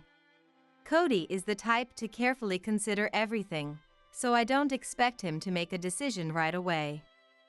But I'm hoping to at least get his opinion. I was thinking about that when Cody happened to get home from work. So I decided to talk to him about the house stuff. Hey, I found a few good houses. Can you take a look? I'm not saying you have to choose from these, I just want your opinion. This is the house we'll be living in from now on, so let's decide carefully. Oh right, I forgot to tell you something, Kennedy. Actually, my mom and Alexis are coming over today. So get things ready. If you don't tidy up the rooms more, Mom will get mad at you. I never heard anything about that. What's going on? If they're coming, tell me way in advance. There's only so much I can do if you spring this on me suddenly. I thought I told you, but I was busy with work and forgot. It's not something to get that mad about. What's with you? You just need to clean a bit, so don't get so angry. We just got married, so I don't want Matilda to hate me. I can't believe you don't understand how I feel. I was trying to talk about the house and everything, but now that plan is ruined. Why are you so mad? It's just two family members coming over. And we can talk about the house whenever, it's fine. You're in real estate, you must talk about houses all day. If anything, I figured you wouldn't want to talk about it. Talking about real estate for work and talking about the house we'll live in are completely different. I've been squeezing in time to look this whole time. Why are you saying such awful things? I was so happy when you said we should look for a house. Cody doesn't seem to understand my feelings at all, looking totally unfazed. It's not like I'd react this badly if Matilda and my sister-in-law Alexis were nice people. But Matilda and Alexis seem to hate me, always acting superior and pressuring me. I haven't told anyone, but it's really stressing me out. I haven't told Cody because I don't want to make him worry. So I don't think he's noticed at all. Still, I'm clearly showing how much I hate this. I'm so disappointed he won't sympathize with me at all. He was so kind before we got married. Why did it end up like this? Before we got married, he was desperate to win me over. But now that he has me, maybe he stopped caring. But now that we're married, I can't just easily get divorced. So I start getting ready for the two of them to come, even though I don't want to. But while I'm getting ready, the two of them show up. My, I thought he told you we were coming, but you're still cleaning up. You really are a slob through and through. I can't believe why Cody married you. I'm sorry, I only just heard you two were coming. If I knew in advance, I would have gotten ready. You think that excuse will fly? You should keep things tidy even if we weren't coming. Living in a messy house, there must be something wrong with you. It wasn't that messy. I'm almost done cleaning, so please wait a bit. Go on in and relax with Cody for now. Geez, making us go out of our way.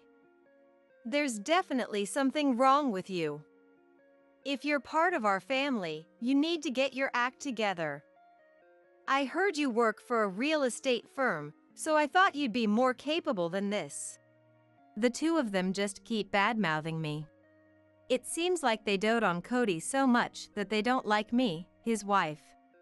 I heard before that the two of them told Cody he never had to get married. Normally you'd think they'd want him to get married, but apparently this family is different. They want to stay together as much as possible. Alexis apparently chose not to get married for that reason. But there's nothing I can do even if they say that to me after we're already married. If they're going to complain, I wish they'd complain to Cody, who chose to get married. But even when they say stuff to me, Cody doesn't take my side at all. He doesn't seem to care even when I try talking to him directly about it. Why did those two suddenly decide to visit? Honestly, I don't like them, so I want them to leave soon. At this rate, it's going to really stress me out. Apparently they're renovating their house, so they'll be staying with us for a while. We just got married, so you're not used to it yet, but you'll get used to it with this visit. If you don't get along with them soon, it'll just stay awkward. I never heard about this. This makes no sense. Why didn't you tell me about something so important way sooner? How long are they planning to stay? I don't know the details, but just assume we'll be living together. We got married and became a family, so deal with at least that much. We're trying to buy a new house anyway, so it works out. Wait a second, you're planning to live together even in the new house? Is that why you said to find a place that fits a lot of people? We're family, so don't ignore me like this. You don't have to get so mad. We're family. Living with 2 people or 4 people, it's no different. Anyway, just find a house for all of us to live in. What Cody is saying makes absolutely no sense. We finally got married, so why do we have to live with 4 people? I was worried, so I asked before we got married, but he said there was no chance of a 2-family home. But now that he's saying this after we're married, I can't accept it. But it seems like the other 3 are moving forward with this without me. I accidentally overheard them talking about living together when I wasn't around. I wonder what kind of place the new house will be. If possible, I'd like somewhere with a big yard. She's a real estate agent, so she'll find a good place.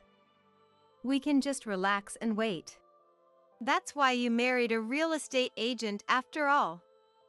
She better find a good house for us or we'll be in trouble. She can't do anything besides her job, so at least she can look for a house.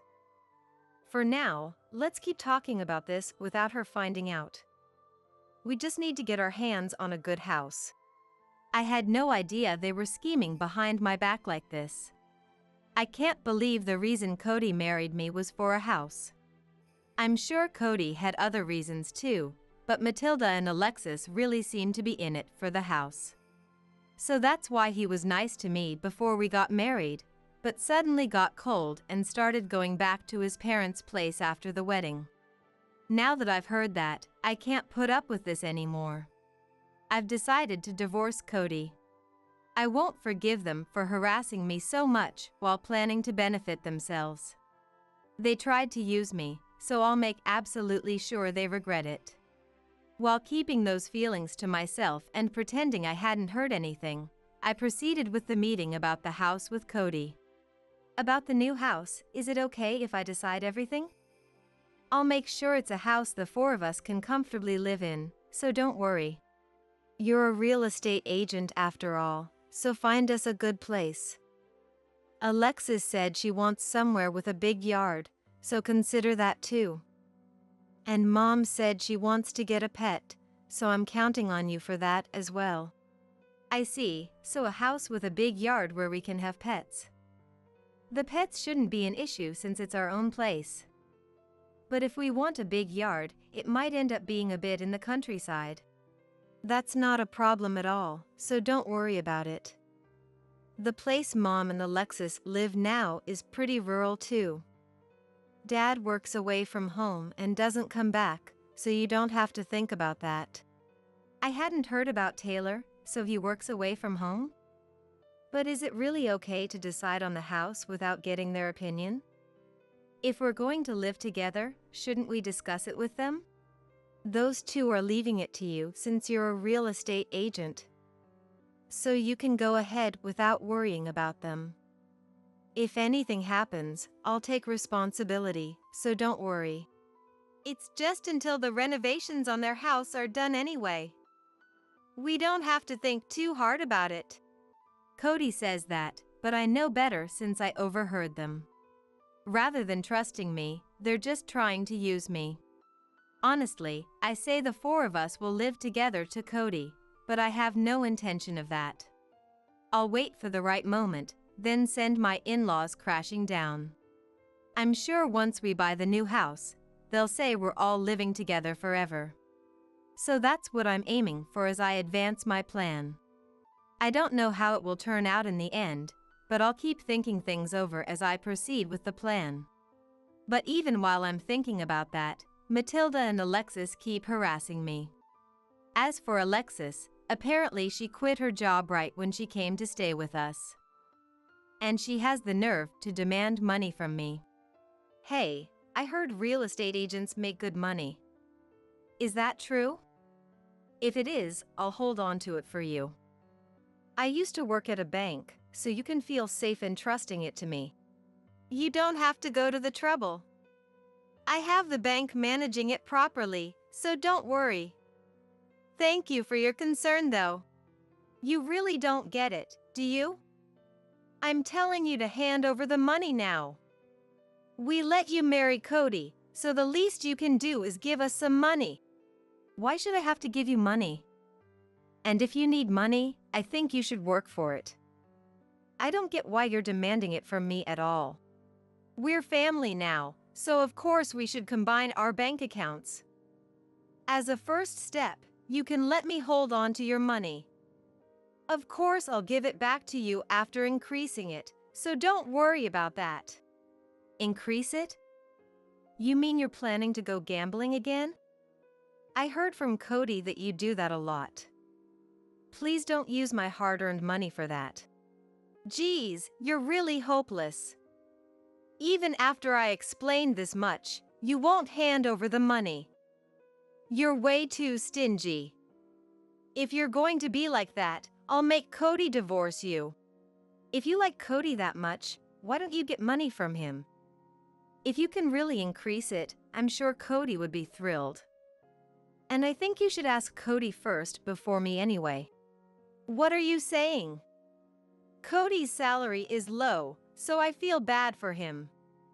You must have a screw loose if you don't get that.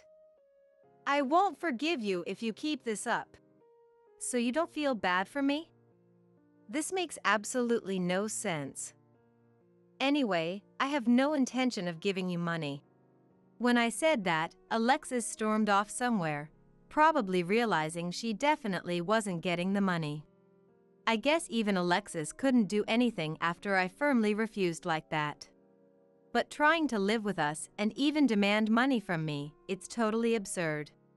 The more they stress me out like this, the more I want to get back at them majorly.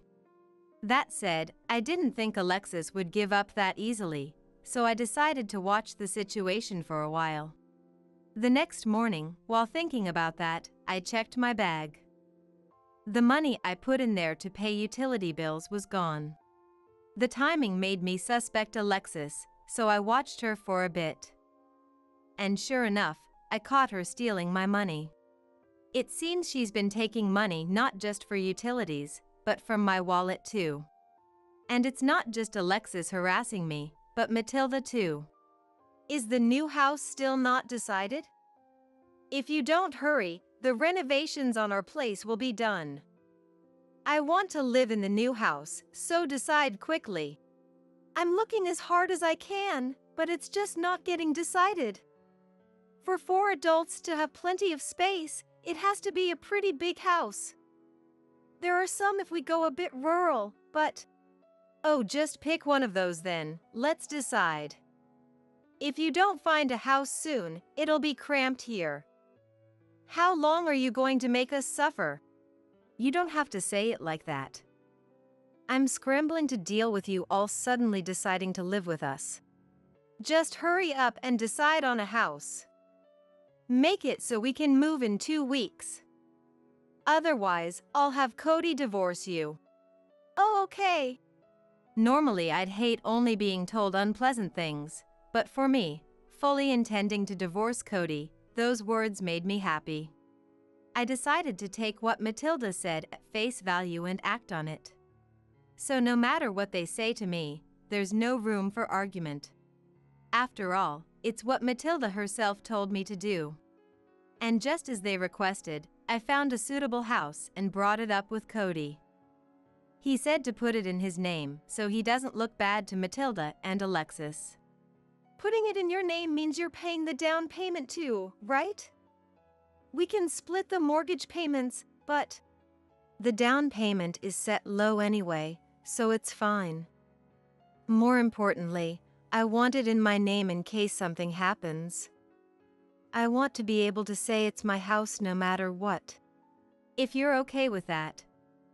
And you don't need to check anything else about the house? You won't complain even if I go ahead with the contract like this? You took Mom and Alexis' opinions into account, right? Then I won't nitpick. You can double-check with them if you want, but I don't think they'll say anything.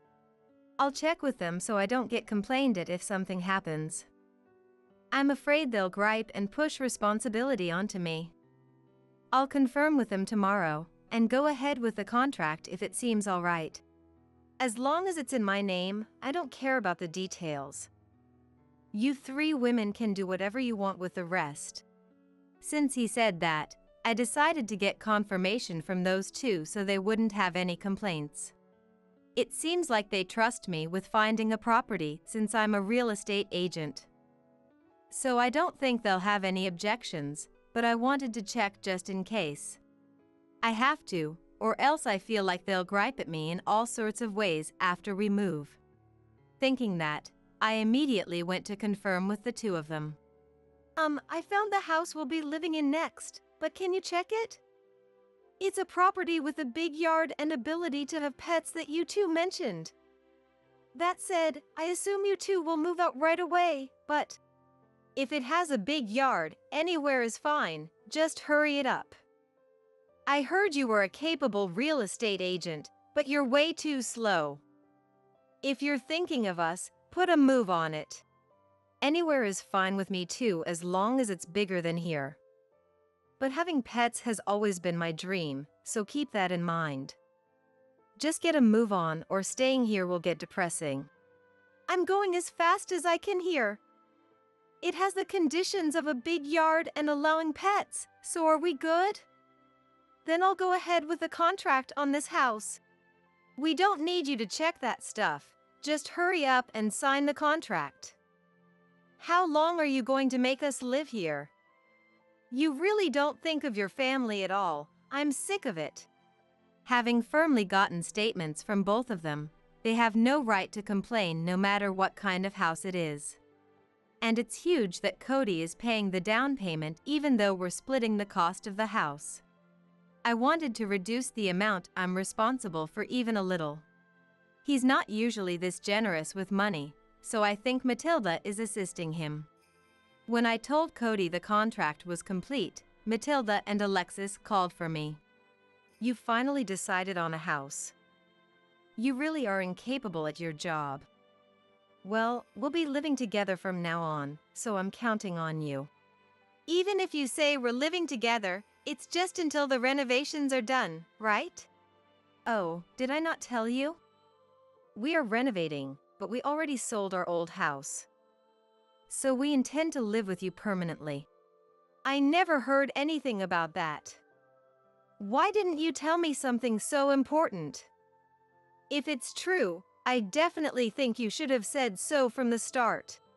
What's the difference between living together a little while or forever? Just think of it as the time frame getting a bit longer. Are you trying to say you hate living with us that much? I really think Mom is totally right. Do you dislike living with my family that much?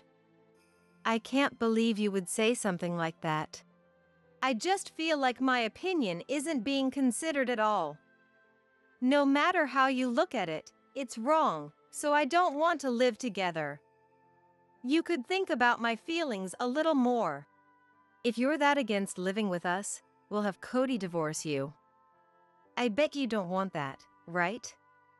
So live with us. And keep doing the housework for us too. If I have to go that far, then please divorce me. I loved Cody, but he's been strange lately. Please, all of you, go live in the new house or whatever. Oh, is that so? Works for us. Sorry you went to the trouble of finding a house though. The three of us, without you in the way, will live happily as a family. Everything contract related is finished, so rest assured. All that's left is paying for the house and alimony from the divorce. What do you mean alimony? I said I'd pay the down payment, but I never heard anything about alimony. There are a few things I want to claim, but first, you're cheating. Did you really think I hadn't noticed? Actually, when Cody suspiciously started going back to his parents more after we got married, I hired a private investigator. And it came out that while saying he was going to his parents, he was really going on dates with his coworker at work. I only found this out very recently, so I was planning to bring it up at this opportunity. Cody didn't seem to realize I had hired an investigator. And if I brought it up before deciding on divorce, I figured he'd try to talk his way out of it. So I properly asked the investigator to prepare evidence like photos.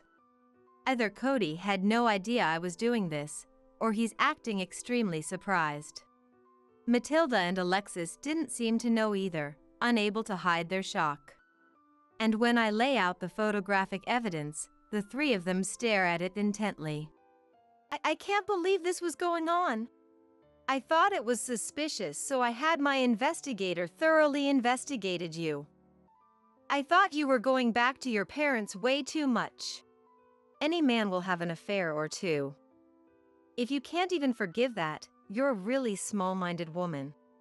Alexis will have to pay alimony too. Why should I have to pay alimony? I haven't cheated, so I have no obligation to pay. Alexis, you were stealing my money, right? The money for utility bills and from my wallet. Did you think I wouldn't notice? Don't spout nonsense with no proof. If it's proof you want, I have video I secretly took. In no way. Alexis, you borrowed money from me too, and you were doing stuff like that? Apparently, even though she told me she couldn't borrow from Cody, she must have gotten desperate. It seems she borrowed from him too. Not knowing that, Matilda looks flabbergasted. Anyway, please just pay the alimony and for the house. It's in Cody's name, so you all have the obligation to pay. This can't be. After that, the three of them moved into the new house at the address I sent them. The place we were living until now, I canceled the lease right at the renewal timing. So I'm at my parents' place. I thought I might be a bit lonely after the divorce, but with my parents and cat here, I don't feel that lonely. If anything, I feel refreshed being away from my in-laws. While I was relaxing like that, I got an intense call from Matilda. Judging from the number of missed calls, something must have happened. I'm sure she realized the plot I schemed. I don't want them coming to the house, so I decided to answer. Hey, what is going on here? You tricked us, didn't you? Do you think you can get away with this? You sound really angry, but what happened? I just found a house that met your requests. And I got confirmation from you all before signing the contract. The house came with a ranch, and we're obligated to raise animals. I never heard anything about that. What are you going to do about this? It has a ranch as the big yard, and pets were already included. Alexis isn't working, so she can raise them. I just did exactly what you all told me to. There's no way we can raise cows. What kind of nonsense are you spouting? Anyway, we can't live somewhere like this. It's too late, the contract is already in Cody's name. Live there until you find a new place. I won't forgive you for this. Prepare yourself. When I got your permission, you all signed the contract, remember? So no matter what, this will work out in my favor. In no way. When did you do that? Did you know we were trying to use you? I overheard that conversation too. Too bad, but you have no choice but to live there. T, this can't be. Why do we have to live on a ranch? If she has evidence of everything, we can't do anything. Now that I have proof, no one can argue back anymore. Actually, when I got their permission, I had them sign a written agreement just in case. So none of them can dispute it at all. The three of them were so eager to move that they signed without suspecting a thing. In the end, according to my coworker handling Cody and the others, they sold their old house too. So they're living in the rural house with the ranch that I picked out. It took time to find a property that came with a ranch that needed managing, but I'm glad I worked hard for it. I was able to properly get alimony from Cody, and now I'm living comfortably at my parents' place. I don't know what will happen from here on, but I'm going to believe in myself and keep living my life. I've gotten calls from Cody and Matilda asking me to help them, but I don't think they're worth helping. So I'm blocking their calls and just getting updates from my coworker. I told my coworker to be strict with Cody and the others. So I think they'll be living in that house with the ranch for a while. Take me to the cafe where Dad and Mom used to go before you two got married. My daughter Emily asked us, so we headed to the nostalgic cafe with her. Dad and Mom were close even before I was born, right? How would I remember? How about you, Evan? Don't remember something from so long ago. After a while, the waiter brought over 2 large puddings. 15 years ago, when Evan and I were dating, we often had this pudding. By the way, it's been exactly 15 years since we got married. As I took a bite, I realized something and checked the date on my phone. Today is Dad, Mom, happy 15th anniversary. I was overwhelmed by the unexpected surprise from my daughter. Dad, Mom, please stay happy together forever. I was so glad that Emily had grown up to be such a kind daughter. Yeah, it's delicious. The pudding that you treated us to is really delicious, Emily. When I said this to her with a big smile, she smiled back at me. Emily is growing up so quickly without us even noticing, I said, glancing casually at my husband, Evan. In that moment, I decided that today would be the last day we would be a family. My name is Marcia, and I'm 40 years old. I work part-time at a local supermarket and live with my husband Evan and our daughter Emily. Both Evan and I love children, so we naturally dreamed of having a family after getting married. However, years passed, and I still couldn't have children. This is something that just happens, so there's nothing we can do, Evan said to comfort me, but as we got older, I started to feel more and more anxious. Even though we went to the hospital for tests, neither of us had any problems. Knowing there was a possibility, we researched everything we could about trying to conceive whenever we had time. Evan was supportive and understanding, but my PIL were harsh with me. Marcia, don't you have children yet? We won't live forever, and we'd love to see our cute grandchild soon. Every time my mother-in-law Caddy visited our apartment, she would say that. At first, her tone was gentle, but as time passed with no results, her words became harsher. Evan's classmate just had their 3rd child. The eldest is already in middle school. And Evan doesn't have any children yet? What's going on? Indirectly criticizing me for not being able to conceive. I began to feel increasingly uncomfortable around her. Sean, my father-in-law, shared Caddy's opinion. We had Evan about a year after we got married. How long have you been married to him? It's been 9 years. And still no children? Every time I saw them, all I could do was bow my head and apologize. In the past, A wife who couldn't have children would be divorced and sent away immediately. Nowadays, it's a much more forgiving time. That's right. Men these days spoil their wives, and that's why the number of children isn't increasing. Mom, Dad, enough already. Evan stepped in between me and his parents, defending me. Normally gentle, he always stood up for me, especially when it came to the topic of children. Marcia is trying so hard to have a child. She's even careful about her diet. Don't push her any further. Caddy sneered at this.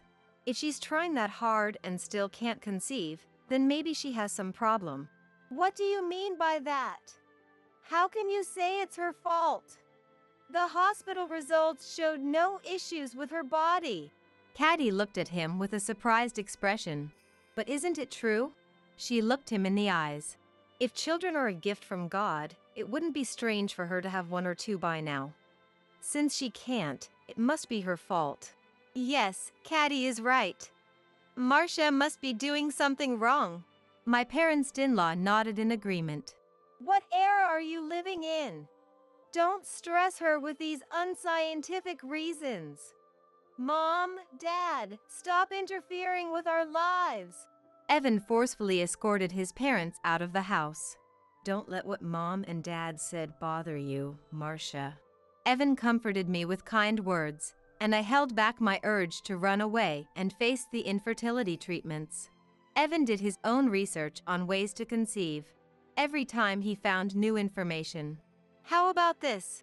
Maybe we should try this? He would suggest. I tried everything I could. Maybe it was because of these efforts that, after 10 years of marriage, I finally became pregnant with our first child. Thank you, Evan. Without your support, I might have given up on having a child by now. I might have run away from this harsh reality. What are you talking about? You're the one who has been working so hard, Marcia. I just did what I could. Right now, it's not about me. It doesn't matter if it's a boy or a girl. Just give birth to a healthy baby. Even when I felt overwhelmed with anxiety during my first pregnancy, just feeling his presence near me gave me courage. Then, as spring arrived, I safely gave birth to a healthy baby girl. Evan and I named our daughter Emily. Holding our newborn child in my arms, I found every feature, from her still-forming eyes, nose, and mouth, utterly lovable. This child was born to us, and now she was sleeping peacefully in my arms. Determined to ensure she would have a happy life, I vowed to overcome any hardship for her sake. As I felt her tiny heartbeat and gentle breaths, I swore to protect Emily with all my might. Looking at her sleeping face, she looks just like you, Marcia. You can't tell that yet. Don't you think her ear shape resembles yours? Really? Her nose looks like yours. She'll definitely grow up to be beautiful. Just then, there was a knock on the hospital room door, and my parents-in-law entered, their faces devoid of smiles. My heart, full of happiness, suddenly darkened as if clouds had gathered. Congratulations, Marcia. You finally had a child. It was as if they were implying I had been refusing to have a child all this time. Still, I decided to welcome them with a big smile. Seeing their grandchild's face might soften the expressions of my parents-in-law. Somewhere in my heart, I hoped for this. However, the moment Caddy looked at Emily's face, she exclaimed, "After waiting for 10 years, and this is the result? I'm utterly speechless." She didn't even attempt to touch Emily. "If you were going to have a child, it should have been a boy. This is absolutely unacceptable." She dramatically placed her hand on her forehead and sighed. "Well, it's a girl this time, but next time, make sure to have a boy. We're counting on you." "You're acting like Emily doesn't even exist. Did you come here just to say that?" "That's not it. We're simply hoping for a male heir for the family. Whether it's a boy or a girl, as long as the child is healthy, that's all that matters." Evan, the furious, was stopped by me tugging on his sleeve. "I'm sorry for not meeting your expectations, Sean, Caddy." Marcia, make sure to reflect on this and have a proper boy next time. Though, given your age, we're not expecting much." With those words, my parents-in-law left the hospital room. They have no idea what they're talking about. I'm sorry. You have nothing to apologize for, Marcia. The way my parents-in-law treated me and Emily was deeply hurtful. However, Evan's empathy and support were my only solace. Despite this, my parents-in-law continued to disregard me and Emily at every opportunity. Caddy seemed to think that not having a son was a disgrace to the family. When it came time to introduce newborn Emily to the relatives, one of them congratulated me. Caddy quickly interrupted. "Unfortunately, it's not a boy. By the way, are we good on food? We should prepare more beer since more guests will arrive." She diverted the topic away from Emily and me. "Please, stay out of sight in front of the relatives. The room next door is empty, so go play with Emily there." Caddy treated us like nuisances, physically distancing us from the family. 3 years passed, and Evan began to change. He used to be supportive, but now he was coming home late and often absent even on his days off, citing work as the reason. Initially, I accepted it as part of his busy job, but his behavior towards Emily also grew cold. One evening, as the front door opened, "Dad's home. Dad's home." Emily dropped her picture book and ran to hug Evan's legs. Previously, "Hey, Emily. I'm home. Were you a good girl?" Evan would have smiled and lifted her up. But recently, without a hint of a smile, he said, "I'm tired. Marcia, take care of Emily." He forcibly removed Emily, who clung to his legs. Unfazed, "Dad, hug me." Emily persisted. "Be quiet. You're giving me a headache. If you don't behave, I'll throw you out." Emily, shocked by her beloved dad's harsh words, burst into tears. There, it's okay. Don't be scared." After she calmed down, I looked at Evan. "Whatever's happening at work, you shouldn't take it out on Emily." "Shut up. What do you know? Don't speak to me like that until you've given me a son." Evan had changed so much in the past 3 years that I could hardly recognize him. "Why are you saying things like that? You sound just like Caddy. I've come to realize that my mom was right about everything once I had a child of my own." With a sigh, Evan loosened his tie. "I don't need dinner. I'm going out." He left the house without even changing clothes. Dad, where did he go? Is it because I was a bad girl?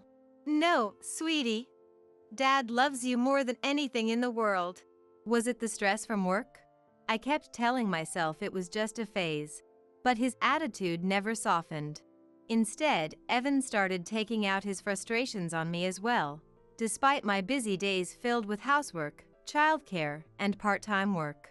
Exhausted from parenting, I began to consider divorce due to the changes in Evan. "Emily, do you love Dad?" "I love Dad. But I love you too, Mom." "Mom, don't you love Dad?"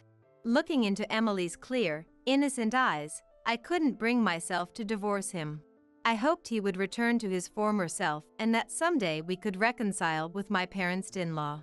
But Evan's behavior only worsened, and our relationship with my PIL remained strained. Evan's absence became routine, and even on Emily's 5th birthday, he didn't contact us. Dad's at work again? Sitting in front of her birthday cake, her eyes were filled with sadness. Yes, sweetie. He loves you so much that he's working hard to make you happy. He is amazing. Here, this is a present from Dad. I handed her a teddy bear that I had bought myself. It's so cute. I'm glad Dad is my dad. By this time, Evan had stopped depositing most of his salary into our bank account.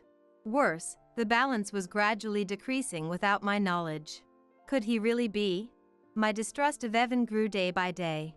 Fearing that our life might be disrupted, I made several promises with Emily. Turn off the lights when they're not in use. go to bed by 9 p.m. If she wanted to read a book, we would borrow it from the library together.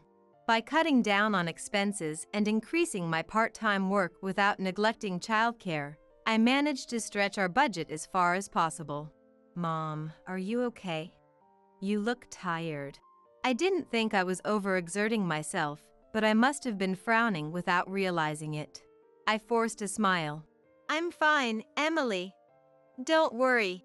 When I patted her head, she gave an awkward smile, even more so than mine, and said, I'm glad.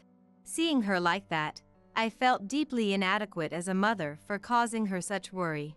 Around this time, Caddy started helping with Emily's pickup and drop-off when I couldn't manage due to my part-time job. I'm sorry, Caddy. Don't worry about it. Emily is our precious granddaughter, after all. What had caused this change of heart? Caddy, who had once openly avoided me, and Emily, now seemed different. Despite my unease, I had no choice but to accept her help. One Sunday morning, after cleaning up breakfast, I suggested, Mom doesn't have work today, so how about we go out somewhere? I wanted to bring back Emily's natural smile. Emily ran up to me, her eyes sparkling. Mom, Dad is off work today too, right? Can we go out to eat, the three of us? I'm fine with that, but... I glanced at Evan, who was sitting on the living room sofa, reading the newspaper. Dad, please? Can we go out to eat, just the three of us? I'm tired. If you two want to go out, just go without me. Please? Just this once, Dad. I want to go out with both you and Mom.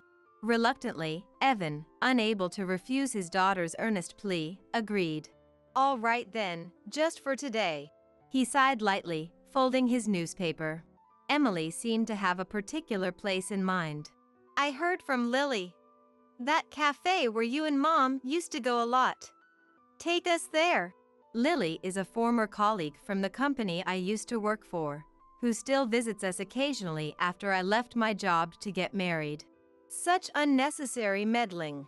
Evan clicked his tongue softly while gripping the steering wheel. Dad and Mom, you two were really close before I was born, right? How would you know? Do you even remember? How could I remember something from so long ago? Evan ended the conversation abruptly, but I found myself smiling at the old memories. Look, Mom's smiling. Emily noticed, and I shyly covered my face with both hands. That's creepy. Why are you blushing? Evan's scolding wiped away the nostalgic feelings in an instant. When we arrived at the cafe, there was a reserved sign on a window-side table. Emily tugged my hand. This way. And she rushed over. Emily, that table is reserved. When I called Lily earlier, she made a reservation for us. I couldn't help but laugh at Emily's excitement. Evan, however, seemed uninterested in his daughter's effort, his eyes glued to his mobile phone. After we sat down, a waiter brought 2 large puddings to our table. 15 years ago, when Evan and I were dating, we used to visit this cafe and enjoy these puddings. Seeing the unchanged $2 puddings, both in shape and size, brought a smile to my face. Doesn't this pudding remind you of our younger days? Evan didn't even glance at the pudding, engrossed in his phone. Speaking of which, it's been exactly 15 years since we got married. As soon as I said it, something struck me. I quickly checked the date on my phone. Could it be that today is? Dad, Mom. Happy 15th wedding anniversary. I felt a warm glow in my chest from the unexpected surprise from my daughter. Thank you, Emily. But even though there were 3 of us at the table, the third pudding never seemed to arrive no matter how long we waited. It's taking a while. Emily, go ahead and eat this pudding. Emily shook her head vigorously. This is for you, Mom. Today is your wedding anniversary, so I'm not eating. I paid for it myself. I tilted my head in confusion at her words. Emily, where did you get the money? I had never given her an allowance. Grandma gave it to me. She said it was a reward for cleaning the bathroom and the yard. After I got home from preschool, I cleaned her house every day and saved up. Isn't that impressive? Emily proudly puffed out her chest, but I felt a sense of unease. Did you want to do that yourself? Or did she tell you to do it? I wanted to give you two a present for their anniversary. Caddy said if I wanted that, I should clean the house. I really wanted to eat the pudding too, but the store clerk said I only had enough money for two. Next time, I'll save enough to buy three. Seeing Emily's eyes sparkle with determination, I felt more sadness than joy. Dad, Mom, please stay happy together forever. Emily's earnest wish made it impossible for me to hold back my tears. Even though she was so young, she had noticed the strain in my relationship with Evan. No matter how much he avoided her and me, to Emily, he was the only dad in the world. For her, it was only natural to want her parents to get along. Realizing how much strain I had put on Emily made me feel deeply ashamed. Emily, I really appreciate your feelings. But you should eat this pudding. No. It's not mine. It's your pudding. Why won't you eat it? Emily's face started to crumple as if she was about to cry, and I hurriedly tried to soothe her. I'm sorry. This is Mom's pudding. I took a spoonful and put it in my mouth. It's delicious. The pudding that Emily treated me to is so delicious. Seeing my beaming smile, Emily finally looked satisfied and smiled back. I ate half of the pudding and then slid the plate over to Emily. It was so delicious. Mom's full now, so you can have the rest. Oh, all right. Emily began eating the remaining pudding. She must have really wanted to eat it herself. But she had restrained herself for our wedding anniversary. I felt so grateful that she had grown into such a kind-hearted girl. Emily is growing up in ways we don't even realize, I said absent-mindedly, glancing at Evan. Evan, however, was still engrossed in his mobile phone, having pushed the pudding to the edge of the table without touching it. Why don't you eat a little? She went out of her way to treat us, I suggested. If you want it, you eat it. I'm not in the mood right now, he replied curtly. His indifferent response made me doubt my ears. Didn't you hear what Emily said? Yeah, I heard her. Something about our wedding anniversary. Sorry, I was thinking about other things, he said, handing the pudding to Emily. Did you really think adults would be thrilled with something as sweet as pudding? Here, Emily. You should eat it. You don't have to say it like that. You should appreciate her kindness, I snapped. Well, I'd be much happier sleeping at home than being treated to this pudding, he retorted. I couldn't contain my anger at his utter lack of appreciation for Emily. Is that how you talk to your daughter? Evan didn't seem to hear my question, his eyes still glued to his phone. Dad, do you hate me? Emily asked, tears welling up in her eyes. Sorry, Dad's busy right now. Don't bother me, Evan replied dismissively. Do you want to go home? Emily asked, her voice trembling. Yeah, let's go home, he said, standing up without a care in the world. How could he not notice his daughter's feelings? Emily doesn't need a dad like that. My feelings for Evan chilled dramatically. Back home, Emily remained downcast. Something Evan was too absorbed in his phone to notice. I opened the drawer in my room and slipped the savings I'd been accumulating for emergencies into my handbag, then rushed out of the house and headed to a detective agency in the next town. A month later, I was called by the detective and informed of a certain fact. He is definitely having an affair. Spread across the desk were dozens of photos showing Evan enjoying meals with a young woman and entering and leaving hotels. So, it was that after all. Some part of me had always been prepared for this. Seeing those photos didn't shake me. What surprised me most was that his infidelity involved multiple women. It seems he didn't have a specific partner. He used dating apps and social media to meet women indiscriminately, with most encounters ending after just one meeting. Still, the fact remained that Evan had betrayed Emily and me. I immediately went to pick Emily up from kindergarten and headed straight to the train station instead of going home. I called my dad, Neil, and my mom, Rosie, explaining the situation and asking if we could stay with them for a while. Aren't we going home? Neil and Rosie are waiting for us.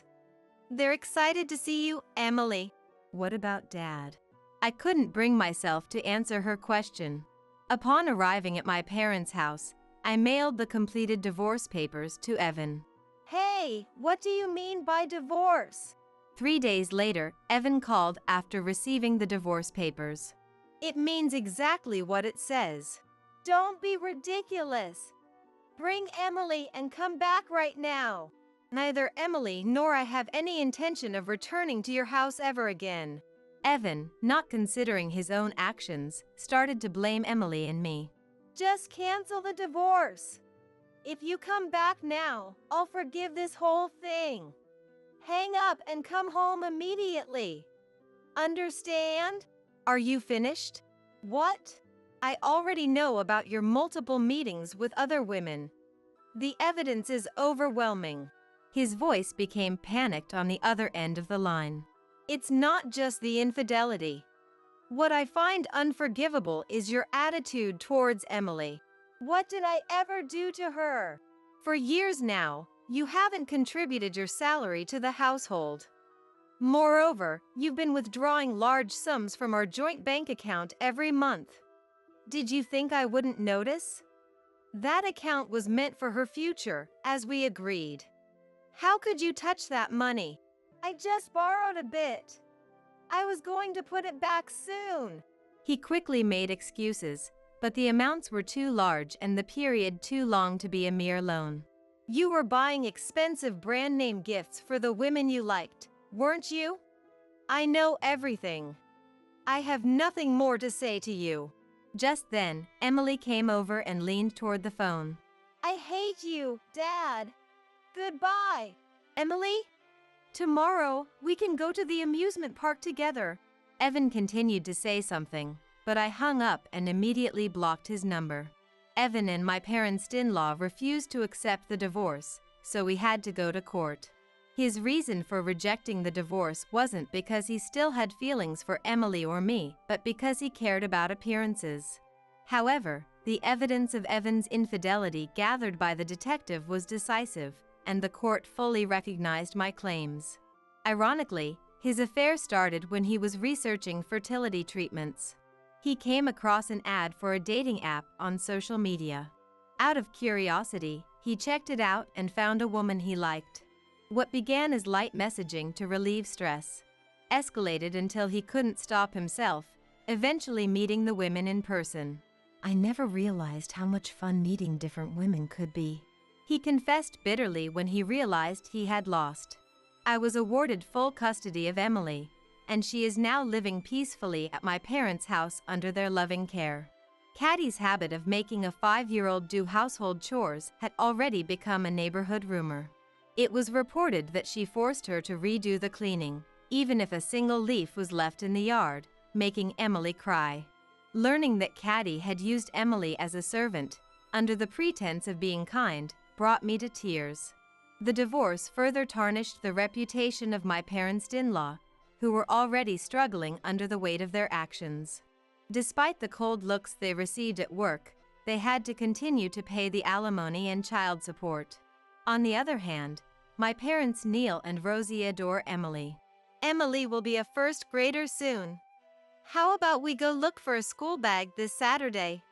Or would you prefer the aquarium? Let's make pot au feu tonight with the vegetables Neil harvested. Emily loves it, right? Eat as much as you want. Initially, Emily would sometimes cry, missing her dad, but now my parents do everything they can to bring out her genuine smile. As a result, her no longer forces herself to smile just to cheer me up. She now shows her pure, innocent smile from the bottom of her heart. Watching her radiant smile, I am determined to protect her pure and kind heart. I have no intention of taking Joe in. Just put him in some facility or something. Emma, the ex-wife of my recently deceased husband, screamed this to the surrounding relatives, as I still couldn't grasp the reality of losing my husband to a heart attack. We had been married for just a month. The marriage that ended too soon left me with Joe, my husband's child from a previous relationship. Despite his biological mother's rare appearance, Joe never once looked up, remaining hunched over in his seat at the funeral home. Everyone seemed to show sympathy for Joe from a distance, but their attitudes shifted upon witnessing Emma's behavior. It's inevitable, being the child of such a mother, that the child's blood is no good either. Eventually, Mike's relatives started making selfish remarks. Who's going to take Joe in?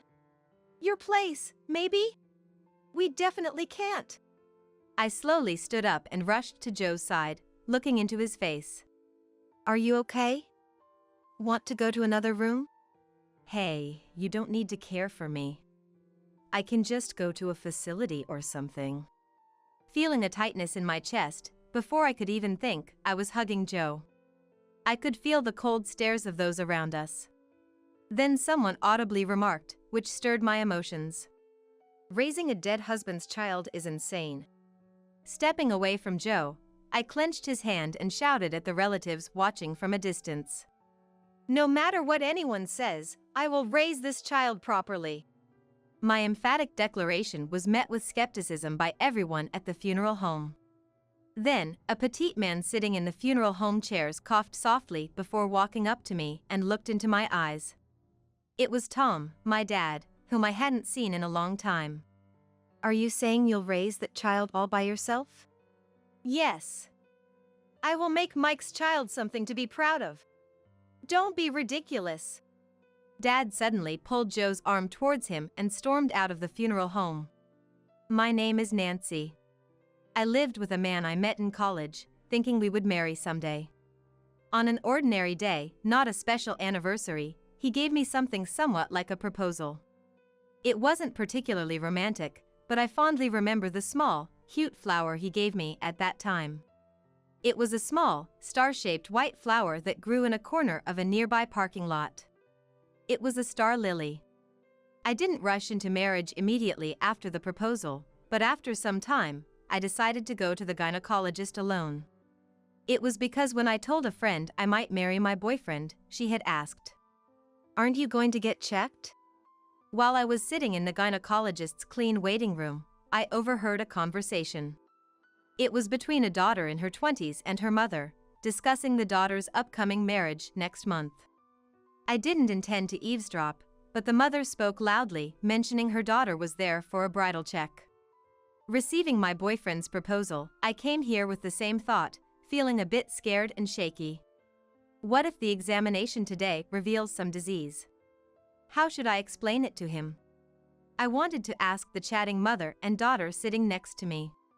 Hey, if you found a disease, would you still marry your loved one? The warm sunlight through the window brightened the waiting room.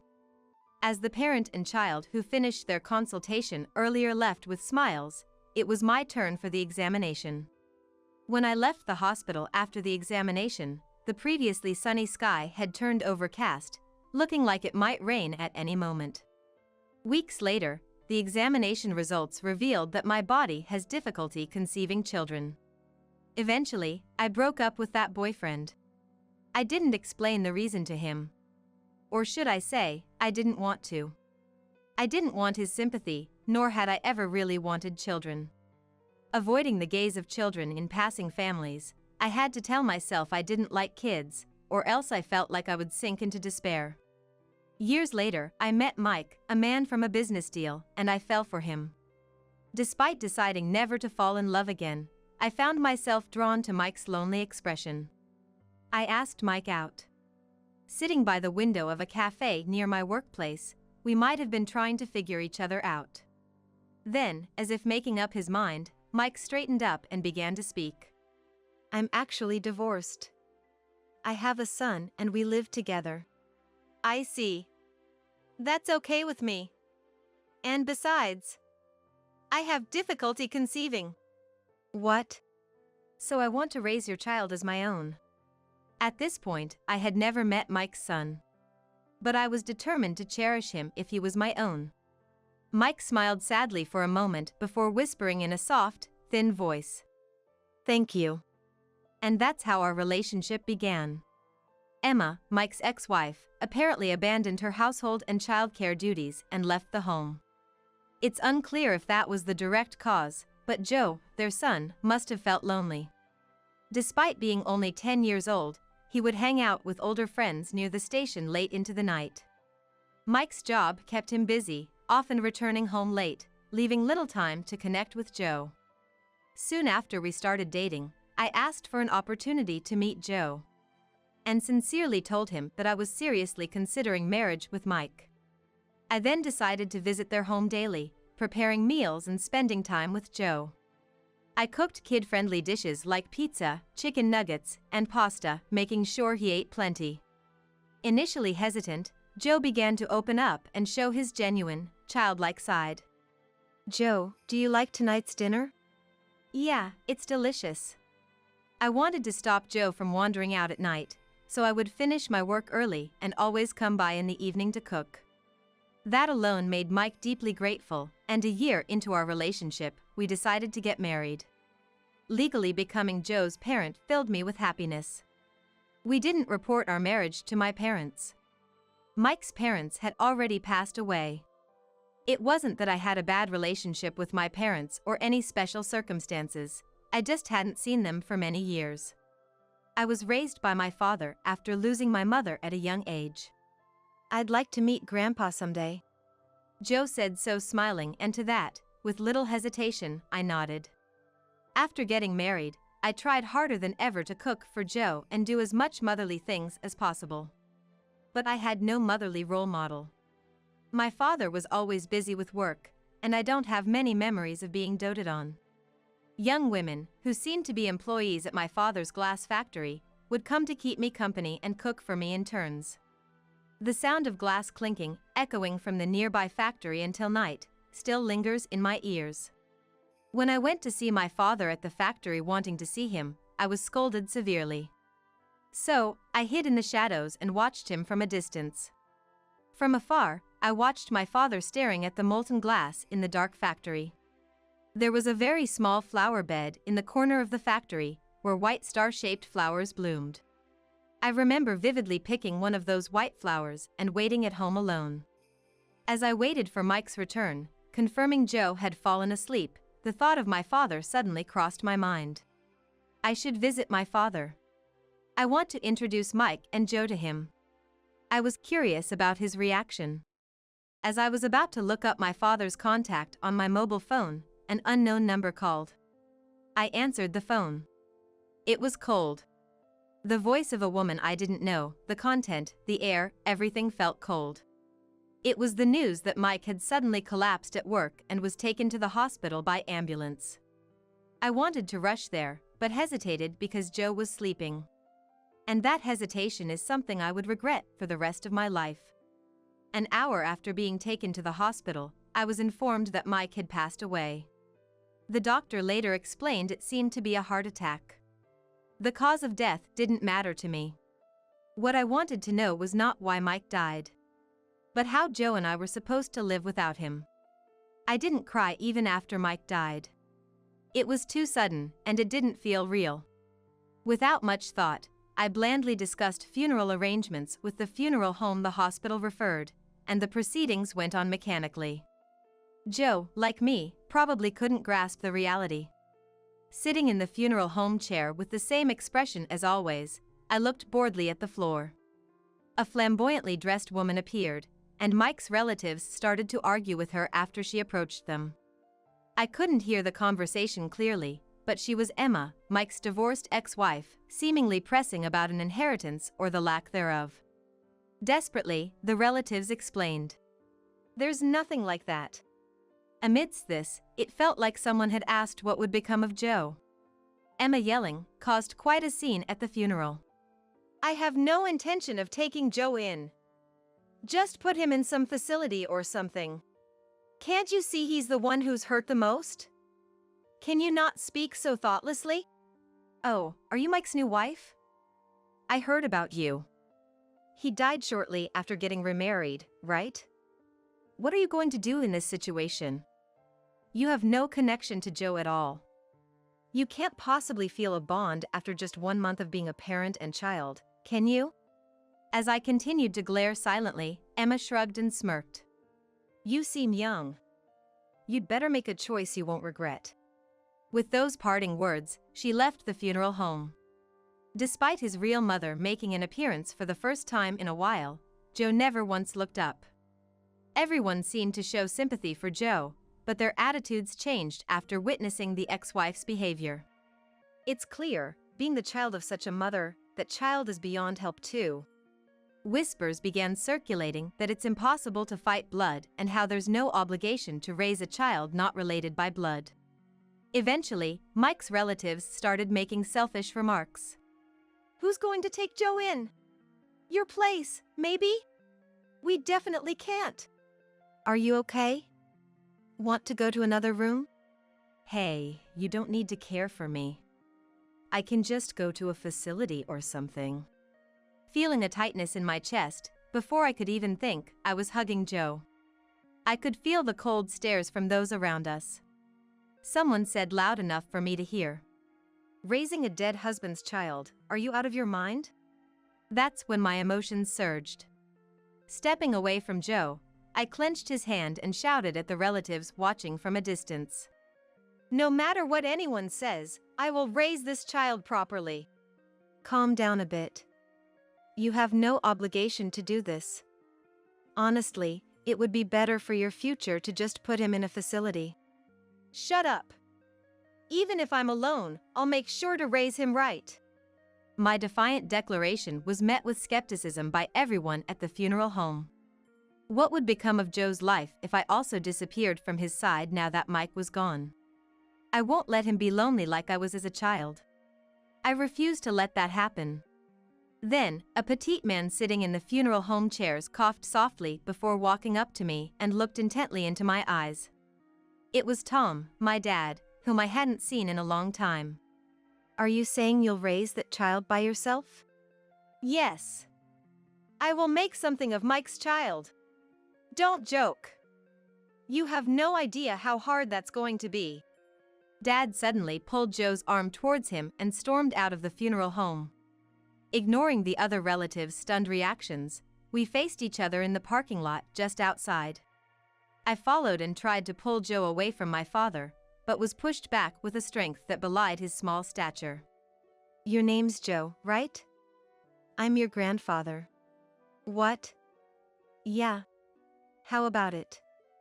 You'd have to move, but would you come live with me? There's a factory near my house where I work. It's a bit noisy. As Joe struggled to respond to the sudden invitation, Dad turned to me with a sad look and said, Nancy, come home. He suggested it would be sad and difficult for a child to be raised by just a woman, and that I should come back to my family home. After the funeral, the relatives stopped bothering me with unnecessary comments. It was as if they no longer wanted to be involved with Joe and I. I had been determined to raise Joe on my own, but it was just bravado. I was actually scared, anxious, and wanted to disappear. Joe hadn't cried since Mike passed away. And I hadn't yet felt the reality of his death, nor had I felt truly sad. But when Dad reached out to me with a look of concern, something inside me broke free, and I found myself crying in my dad's arms like a child. Are you okay? I felt Joe watching me as I continued to cry. After that, Joe and I vacated our apartment and left home. Dad came to pick us up, and we headed to my childhood home in his car. The scenery passing by the car window seemed melancholic, making me feel as if the memories I had with Mike were drifting further away. Upon returning home, a new life for Joe and I began. From his first day at the new school, something was off about Joe. I casually encouraged him, saying it's not easy to make friends right away, and sent him off to school as usual the next day. I started helping out at the glass factory my father ran. Inside the factory, a few male craftsmen were blowing glass to make dishes.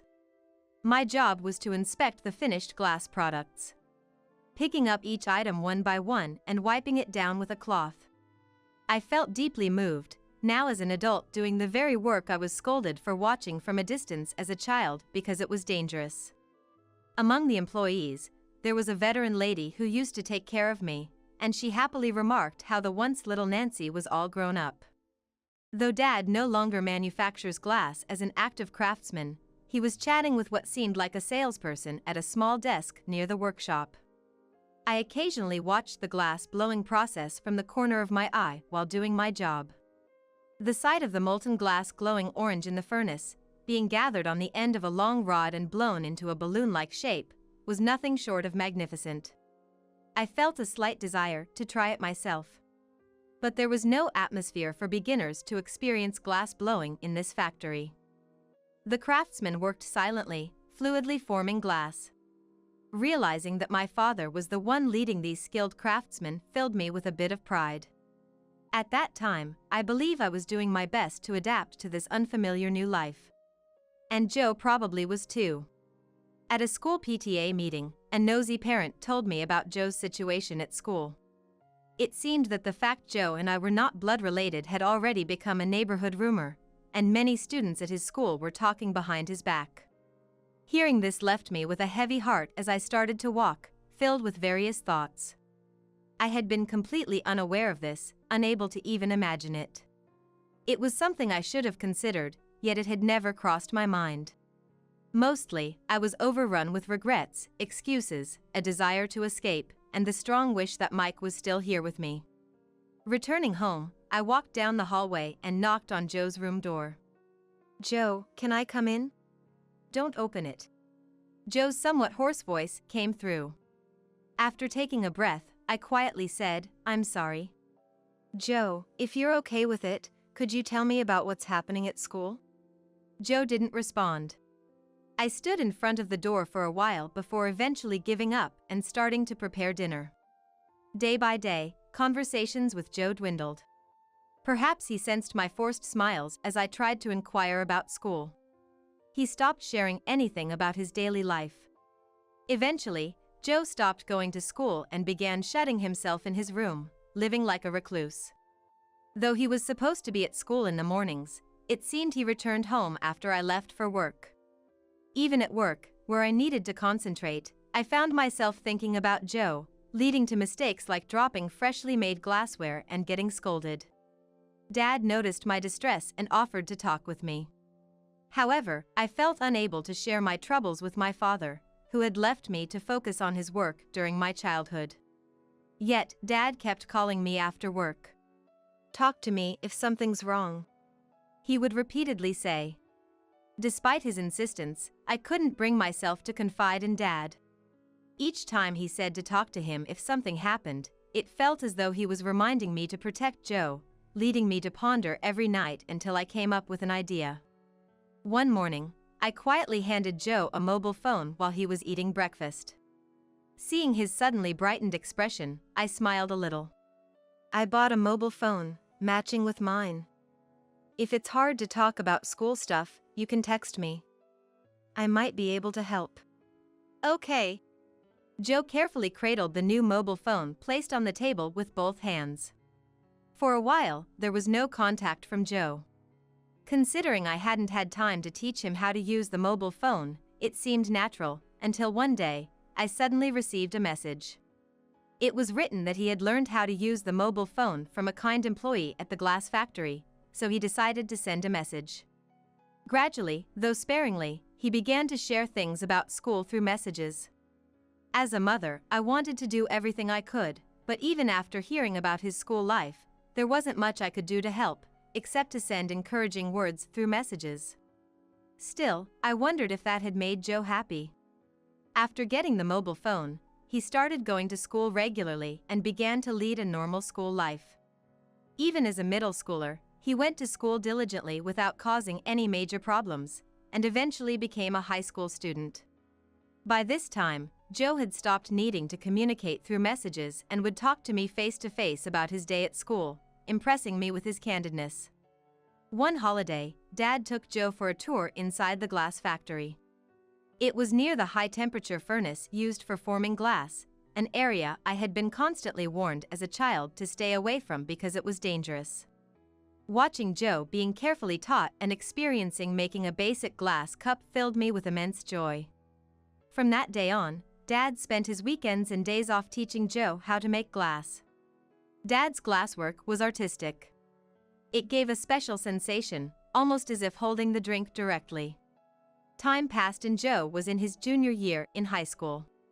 He wasn't interested in going to college, nor was he enthusiastic about getting a job, struggling to decide on a career path.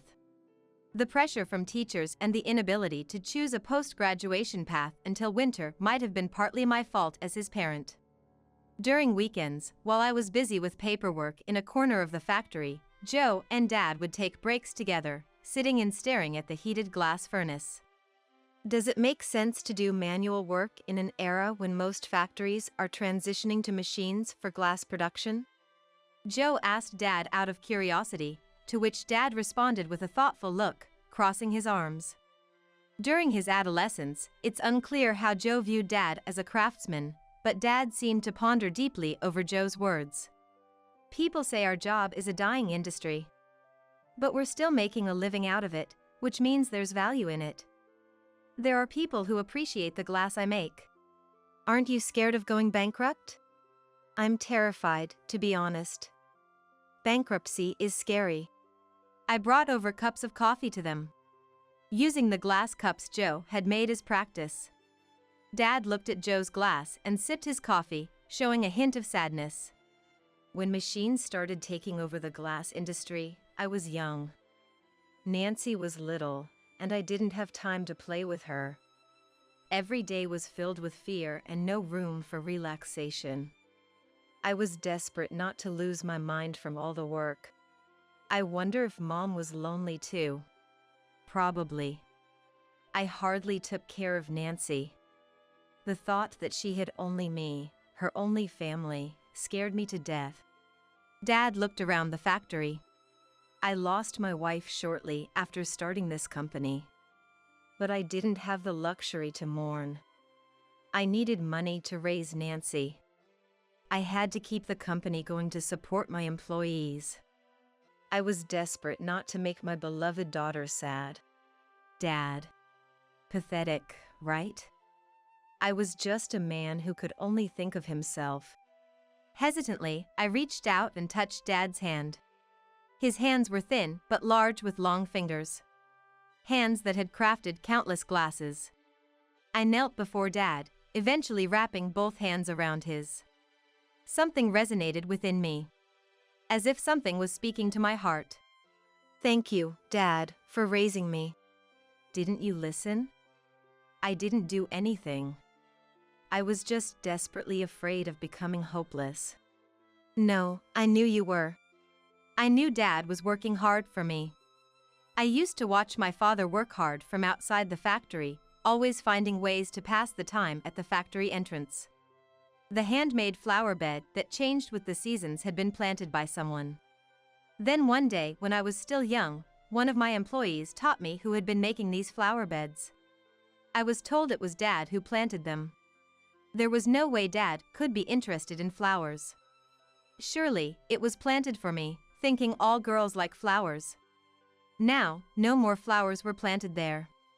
When the star lilies that had sprouted from seeds carried by the wind bloomed around the factory, Joe graduated high school and started working at Dad's glass factory. Dad, who had been focusing more on paperwork, began working with glass again. The intricate glass works he created was purely magnificent, and both Joe and I respected him for it. As time passed, Joe married a woman introduced by Dad and built a duplex house, insisting we live together despite my initial refusal. Dad was also invited to live with us, but he refused. I can't sleep unless I'm near the workshop. Eventually, when my grandchild was born and Joe was busy with work, I took care of the baby. Walking with the baby, I pointed out Joe working in the factory. Look, there's Dad. I tilt my grandson's face slightly to look at Joe. Without saying a word, the baby suddenly pointed at a small star lily at our feet. The delicate star-shaped flowers scattered around the factory, and as I set the baby down, it happily played with the flowers. What are you doing? That's dangerous. Joe came out of the factory, scolding yet looking at his child with joy. I hope to protect this small life that lies beyond this smile forever. You're the reason Mom took her own life. I want a divorce right now. I was dumbfounded when I suddenly received an angry call from my husband while having lunch outside. Actually, I'm having lunch with your mother right now. What? My husband said so and immediately hung up. Puzzled about why he said such a thing, I tilted my head in confusion along with my mother-in-law. However, after learning his motives, I decided to stand up and thoroughly confront him. My name is Mary, and I'm 28 years old. I've been married to my husband Daniel, who's 2 years my senior, for 3 years now. While supporting my husband who works as a company president, I also started working from home to help with the household finances. But it seems Daniel wasn't too happy about me working. You don't need to work, you know. That wasn't a word of appreciation for me trying to balance housework and a job. It'll look like I'm not earning enough if my wife has to work. I was disappointed with my husband who cared only about his own appearance. But to that, I was often uplifted by my mother-in-law, Susan. It's commendable that you're working from home on your own terms. And she often invited me out for lunch. I loved Susan, and despite how I felt about my husband, I was content with my life. Maybe I've been too lenient with Daniel. One day, while chatting in a cafe with Susan, she sighed. I spoiled him as an only child, but lately, he's been asking for money frequently. He says it's for the company, but it seems suspicious. I had no idea. Daniel never mentioned anything like that to me. But knowing my husband who likes to show off, even if the company was in trouble, he probably wouldn't tell me until it was too late. I sometimes regret how I raised my child. I worry if I've been a burden to you, Mary, and it keeps me up at night. Susan, you've done nothing wrong. No matter how hard you try in parenting, it ultimately depends on the child. I might not be convincing since I don't have any kids, but... No, Mary, I feel so relieved that you're trying to cheer me up. Thank you, as always. Seeing Susan's gentle smile, I strongly felt that no matter what happens, I'll always stand by her side. Perhaps disliking my connection with Susan, my husband gradually started to harass me more. What's with today's lunch? Strawberry jam on a sandwich? What? Isn't it your favorite? I only accept blueberry jam. Strawberry is too common and poor-looking for my taste. Daniel came home, yelling, and threw the lunchbox into the trash can. How could you? That lunchbox is getting old too. Buy a new one, will you? As he stomped into his room, a sweet perfume scent wafted from him. Daniel, you've been wearing that scent a lot lately. However, when I cleaned his room, there was no perfume bottle, and I suspected it might be a woman's fragrance. And then, without any notice, he started coming home late more frequently. Hey, I put extra effort into dinner today and waited for you. Didn't you get my message? Yeah, I know. But no matter how hard you try, your cooking can't beat a one-star hotel's. What? Did you eat out on purpose? Daniel, you've been acting strange lately. What? Shut up.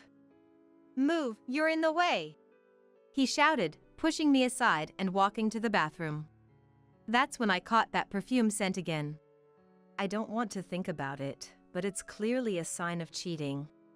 I was restless, and soon Daniel even started badmouthing Susan. That old lady, she should just give me the money without lecturing. Acting all high and mighty. Look who's talking. How can you ask Susan for money? That's none of your business. He seemed irritated and kicked the trash can to intimidate me. And usually, wives and mother-in-laws don't get along. It's not supposed to be that way.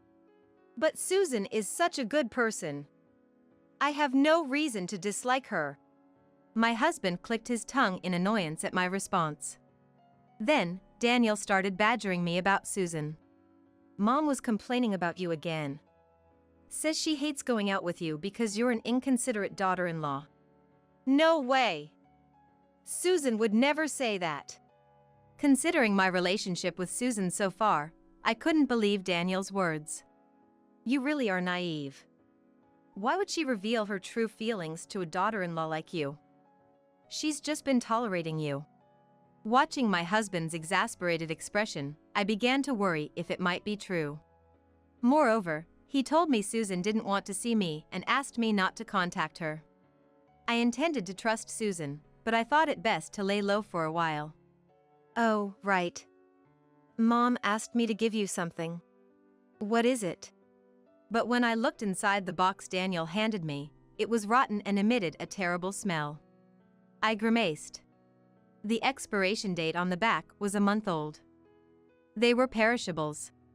Wow, this is bad. Mom really hates you, doesn't she?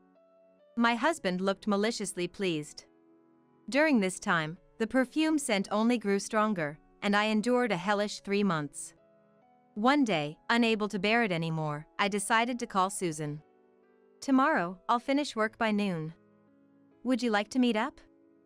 I'd like to have lunch and talk a bit. Yes, that's fine, but are you sure you want to see me? What do you mean? I only understood the meaning behind Susan's words when we met the next day in a private room at a restaurant. It turns out my husband had also lied to Susan, telling her I'd been speaking ill of her. Of course, the story about Susan complaining about me was also a lie by my husband. I thought so too. But I was worried maybe it was true. These past 3 months have felt like I was dead inside. I also thought there's no way you would say such things, but just in case it was true, I was avoiding going out with you. So what's with the rotten perishables? What? What are you talking about? Seeing Susan tilt her head in confusion, I realized that was also a lie by Daniel. While Susan and I, feeling distrustful towards Daniel, were discussing our next steps over lunch, my phone rang. Huh? It's Daniel. I excused myself to Susan and answered the call, only to be yelled at by my husband. It's your fault. What? Why are you yelling at me all of a sudden? You bullied Mom into taking her own life. I want a divorce from you right now. Confused by Daniel's words, I was stunned. Actually, I'm having lunch with your mother right now. What? Surprised, my husband immediately hung up. What was that about? What happened? Before we could even ponder, Susan received a call. Hello? Oh, Daniel? What's up? Susan quickly switched her phone to speaker mode. On the other end, my husband's voice lowered, as if he was trying to find out something. Mom, are you with someone right now? To that, Susan winked at me and responded. Oh, I'm just out shopping with a friend. Is something wrong? Hearing this, my husband muttered. She lied, that liar. Then, he blurted out something outrageous. Mary is cheating. You know what? I'm divorcing her, so you must never trust her again. What? I gestured to Susan to keep talking. Quietly nodding, she pretended to be fooled and continued to draw out my husband's motives. Finally, the reason behind Daniel's suspicious behavior became clear.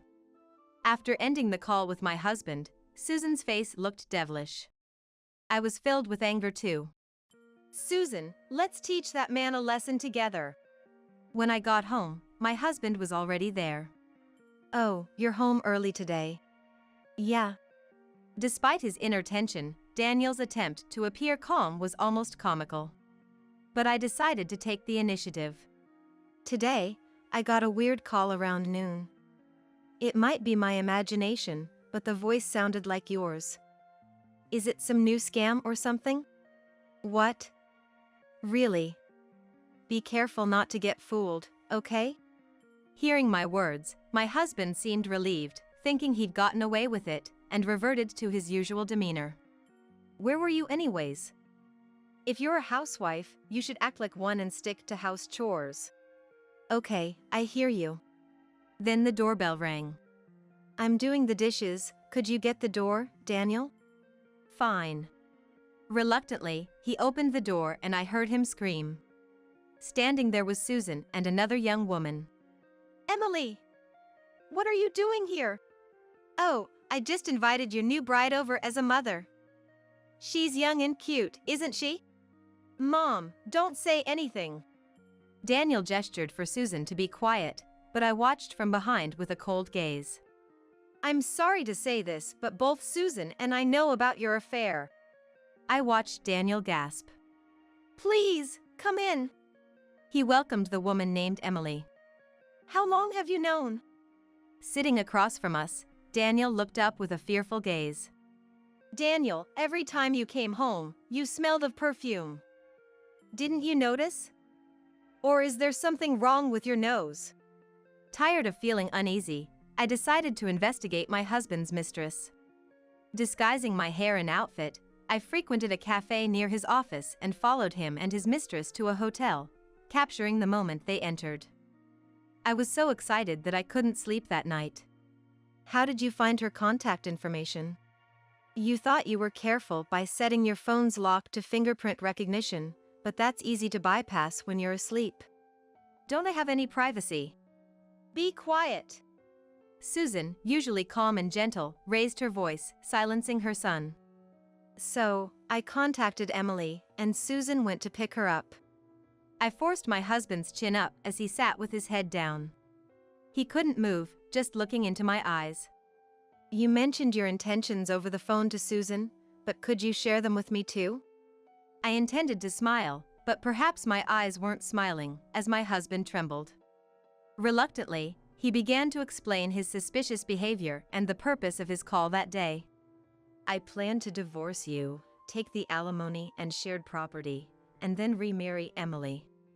So, initially, you intended to make it look like Susan took her own life and blame me for it, leading to a divorce. Is that correct? He nodded in small movements. It's surprising he thought such a lie about Susan's death would work. I guess he was that into his mistress. But when I told him I was having lunch with Susan, he was so caught off guard that he hung up the phone in shock.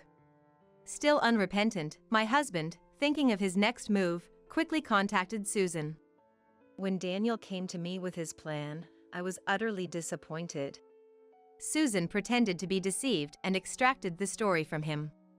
Mary cheated, so I'll take the compensation money and the shared property. That's what he told Susan. And he added the following. I've already found a new partner to marry as soon as we divorce.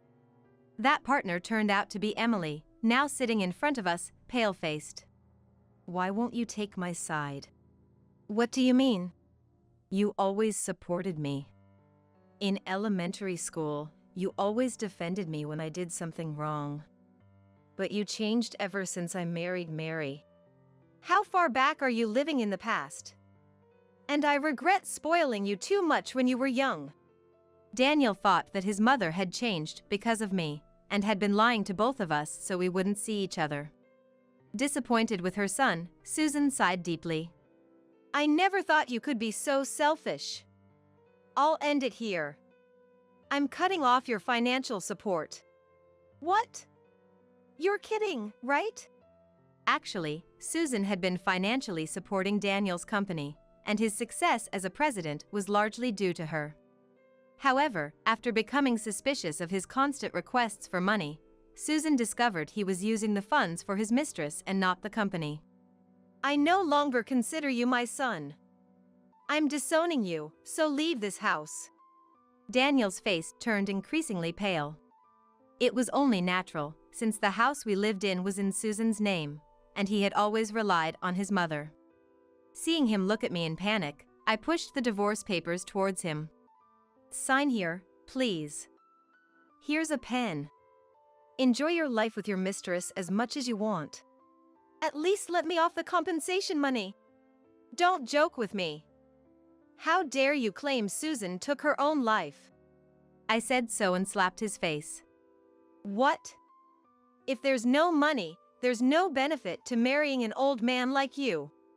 The mistress said so and slapped his face too.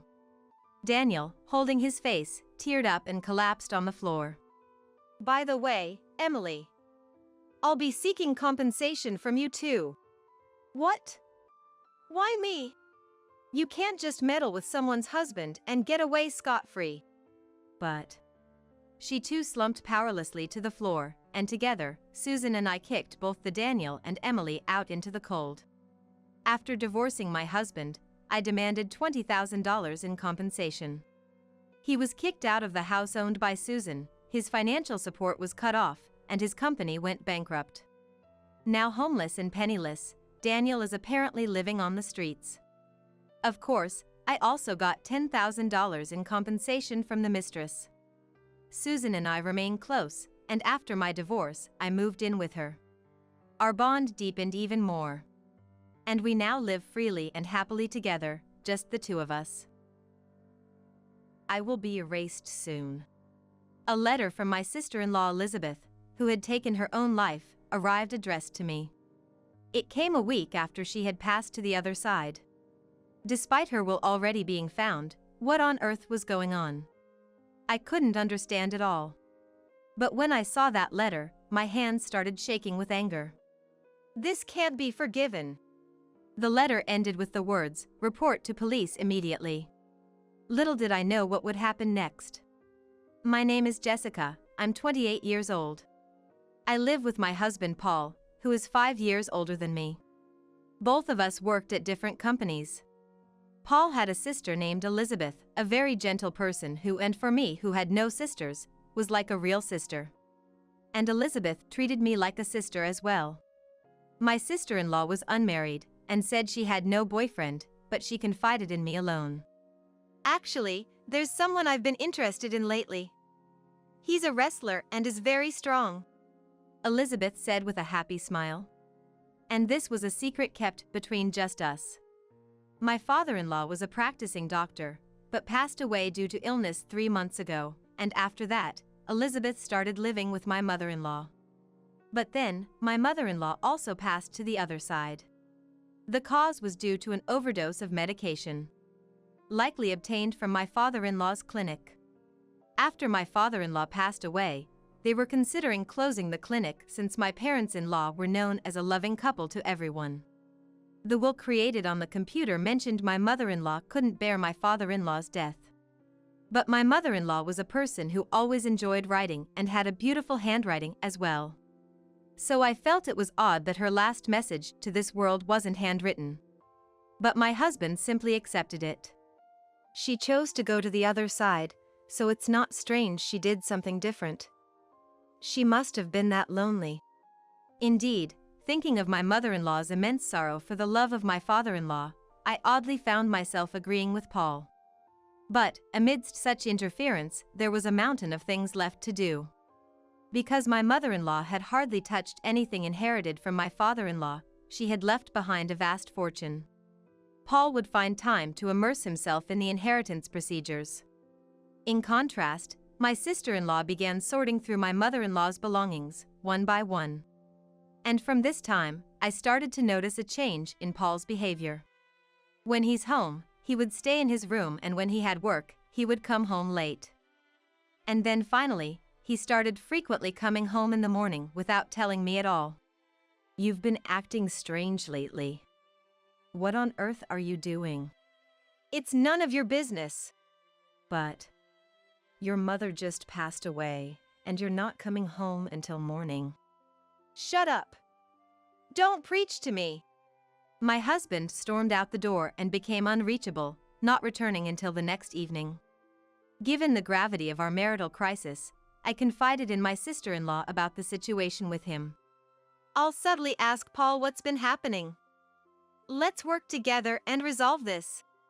Her encouragement somehow bolstered my spirits. Yet, what followed was unimaginable. The very next day, my sister-in-law suddenly left this world. The cause was the same as my mother-in-law's, an overdose. And she too had left a note. "I will join my beloved mother on her journey." But the idea that Elizabeth, who had been so positive just days before, taking her own life made no sense to me. Something is definitely wrong. Let's get the police to investigate. Making a fuss won't bring Elizabeth back. You just do what you're supposed to do quietly. Despite my inability to accept, the funeral wouldn't wait. With a heart full of sorrow and unresolved feelings, I proceeded to make the arrangements. After Elizabeth's funeral, exactly 1 week later, I was set to return to work. Arriving at the office, there was an envelope on my desk. It seemed to have arrived while I was away. Who could it be from? What? This can't be. I was shocked to see the sender's name. It was a letter from Elizabeth, who had passed away. Panicked, I opened it. I will be erased soon. Report to the police immediately. This sentence caught my eye. And as I continued to read, my hands began to tremble. The hidden truth. I can't believe this. Gradually, I felt a strong anger building inside me, my head heating up. Reflecting on everything that had happened, I resolved to put an end to it myself. But I still lacked the crucial piece to do so. Thus, I sent a letter to someone, quietly waiting for the right time. 2 nights later, I visited my parents-in-law's home and hid myself. Then, a dark figure quietly entered my sister-in-law's room. I followed the dark figure and then turned on the light. It's so bright. The person rummaging through Elizabeth's desk was none other than my husband, Paul. What are you doing here? And in the dark, too. It's as if you're searching for something, hoping not to be found. Don't say something stupid. What are you doing here yourself? As if I was the one doing something wrong, he pointed his finger at me. Ignoring my husband, I pulled out something I had prepared from my bag. Did you happen to read this letter? It was a letter I had written, pretending to be my sister-in-law, addressed to myself to arrive at our house. It read, "Inside my desk, there is evidence of my brother's crime. Jessica, take this and report to the police." I had anticipated my quick-thinking husband would guess a letter from my sister-in-law contained something serious and would read it without permission. Seeing this, you came to destroy the evidence, but unfortunately, what's written here was a fake I created to lure you in. What are you talking about? I was just cleaning up. Really? Then can you say the same after seeing this? I took out the letter I had received from my sister-in-law a few days ago. Elizabeth knew you were responsible for sending your mother to the other side. That's why she pressured you to turn yourself in, right? But you took care of her too. Hearing these words, my husband instantly turned his face away. I pressed on, presenting the content of the letter to Paul. While sorting through things, Elizabeth found your mother's diary. It seems to say you jumped on some shady investment. So what? That's something I have no recollection of. Lies. It's all written here. I took out the diary my sister-in-law had enclosed in the letter. According to it, Paul had been pestering her to invest the family's fortune. Despite her refusals, he was persistent, causing her great distress. Unable to confide in anyone, my mother-in-law poured her anguished heart into the diary. Look here. As long as I'm in my right mind, I'll never let the fortune my husband left to be used for such dubious purposes. I want to live long, for the both of us. It says so, right? So what if it does? The evidence here made Elizabeth realize you must have been the one to end your mother's life. However, no matter how much my Elizabeth searched, she couldn't find definitive proof you sent my mother-in-law to the other side. As a last resort, Elizabeth tried to get a confession out of Paul. But my sister-in-law thought, being capable of such acts towards his own mother, he might not spare her either. If anything happened to her, she entrusted me through the letter to report my husband to the police. Hey, all of that is just made-up stories. After all, there's no conclusive evidence I sent those two to the other side, is there? You rummaging through Elizabeth's belongings right now is evidence enough. Calm down, will you? Saying this, my husband left the room and returned with coffee he had brewed in the kitchen. Here, drink this and calm down. Paul offered the coffee with a nonchalant demeanor. But this was exactly my aim.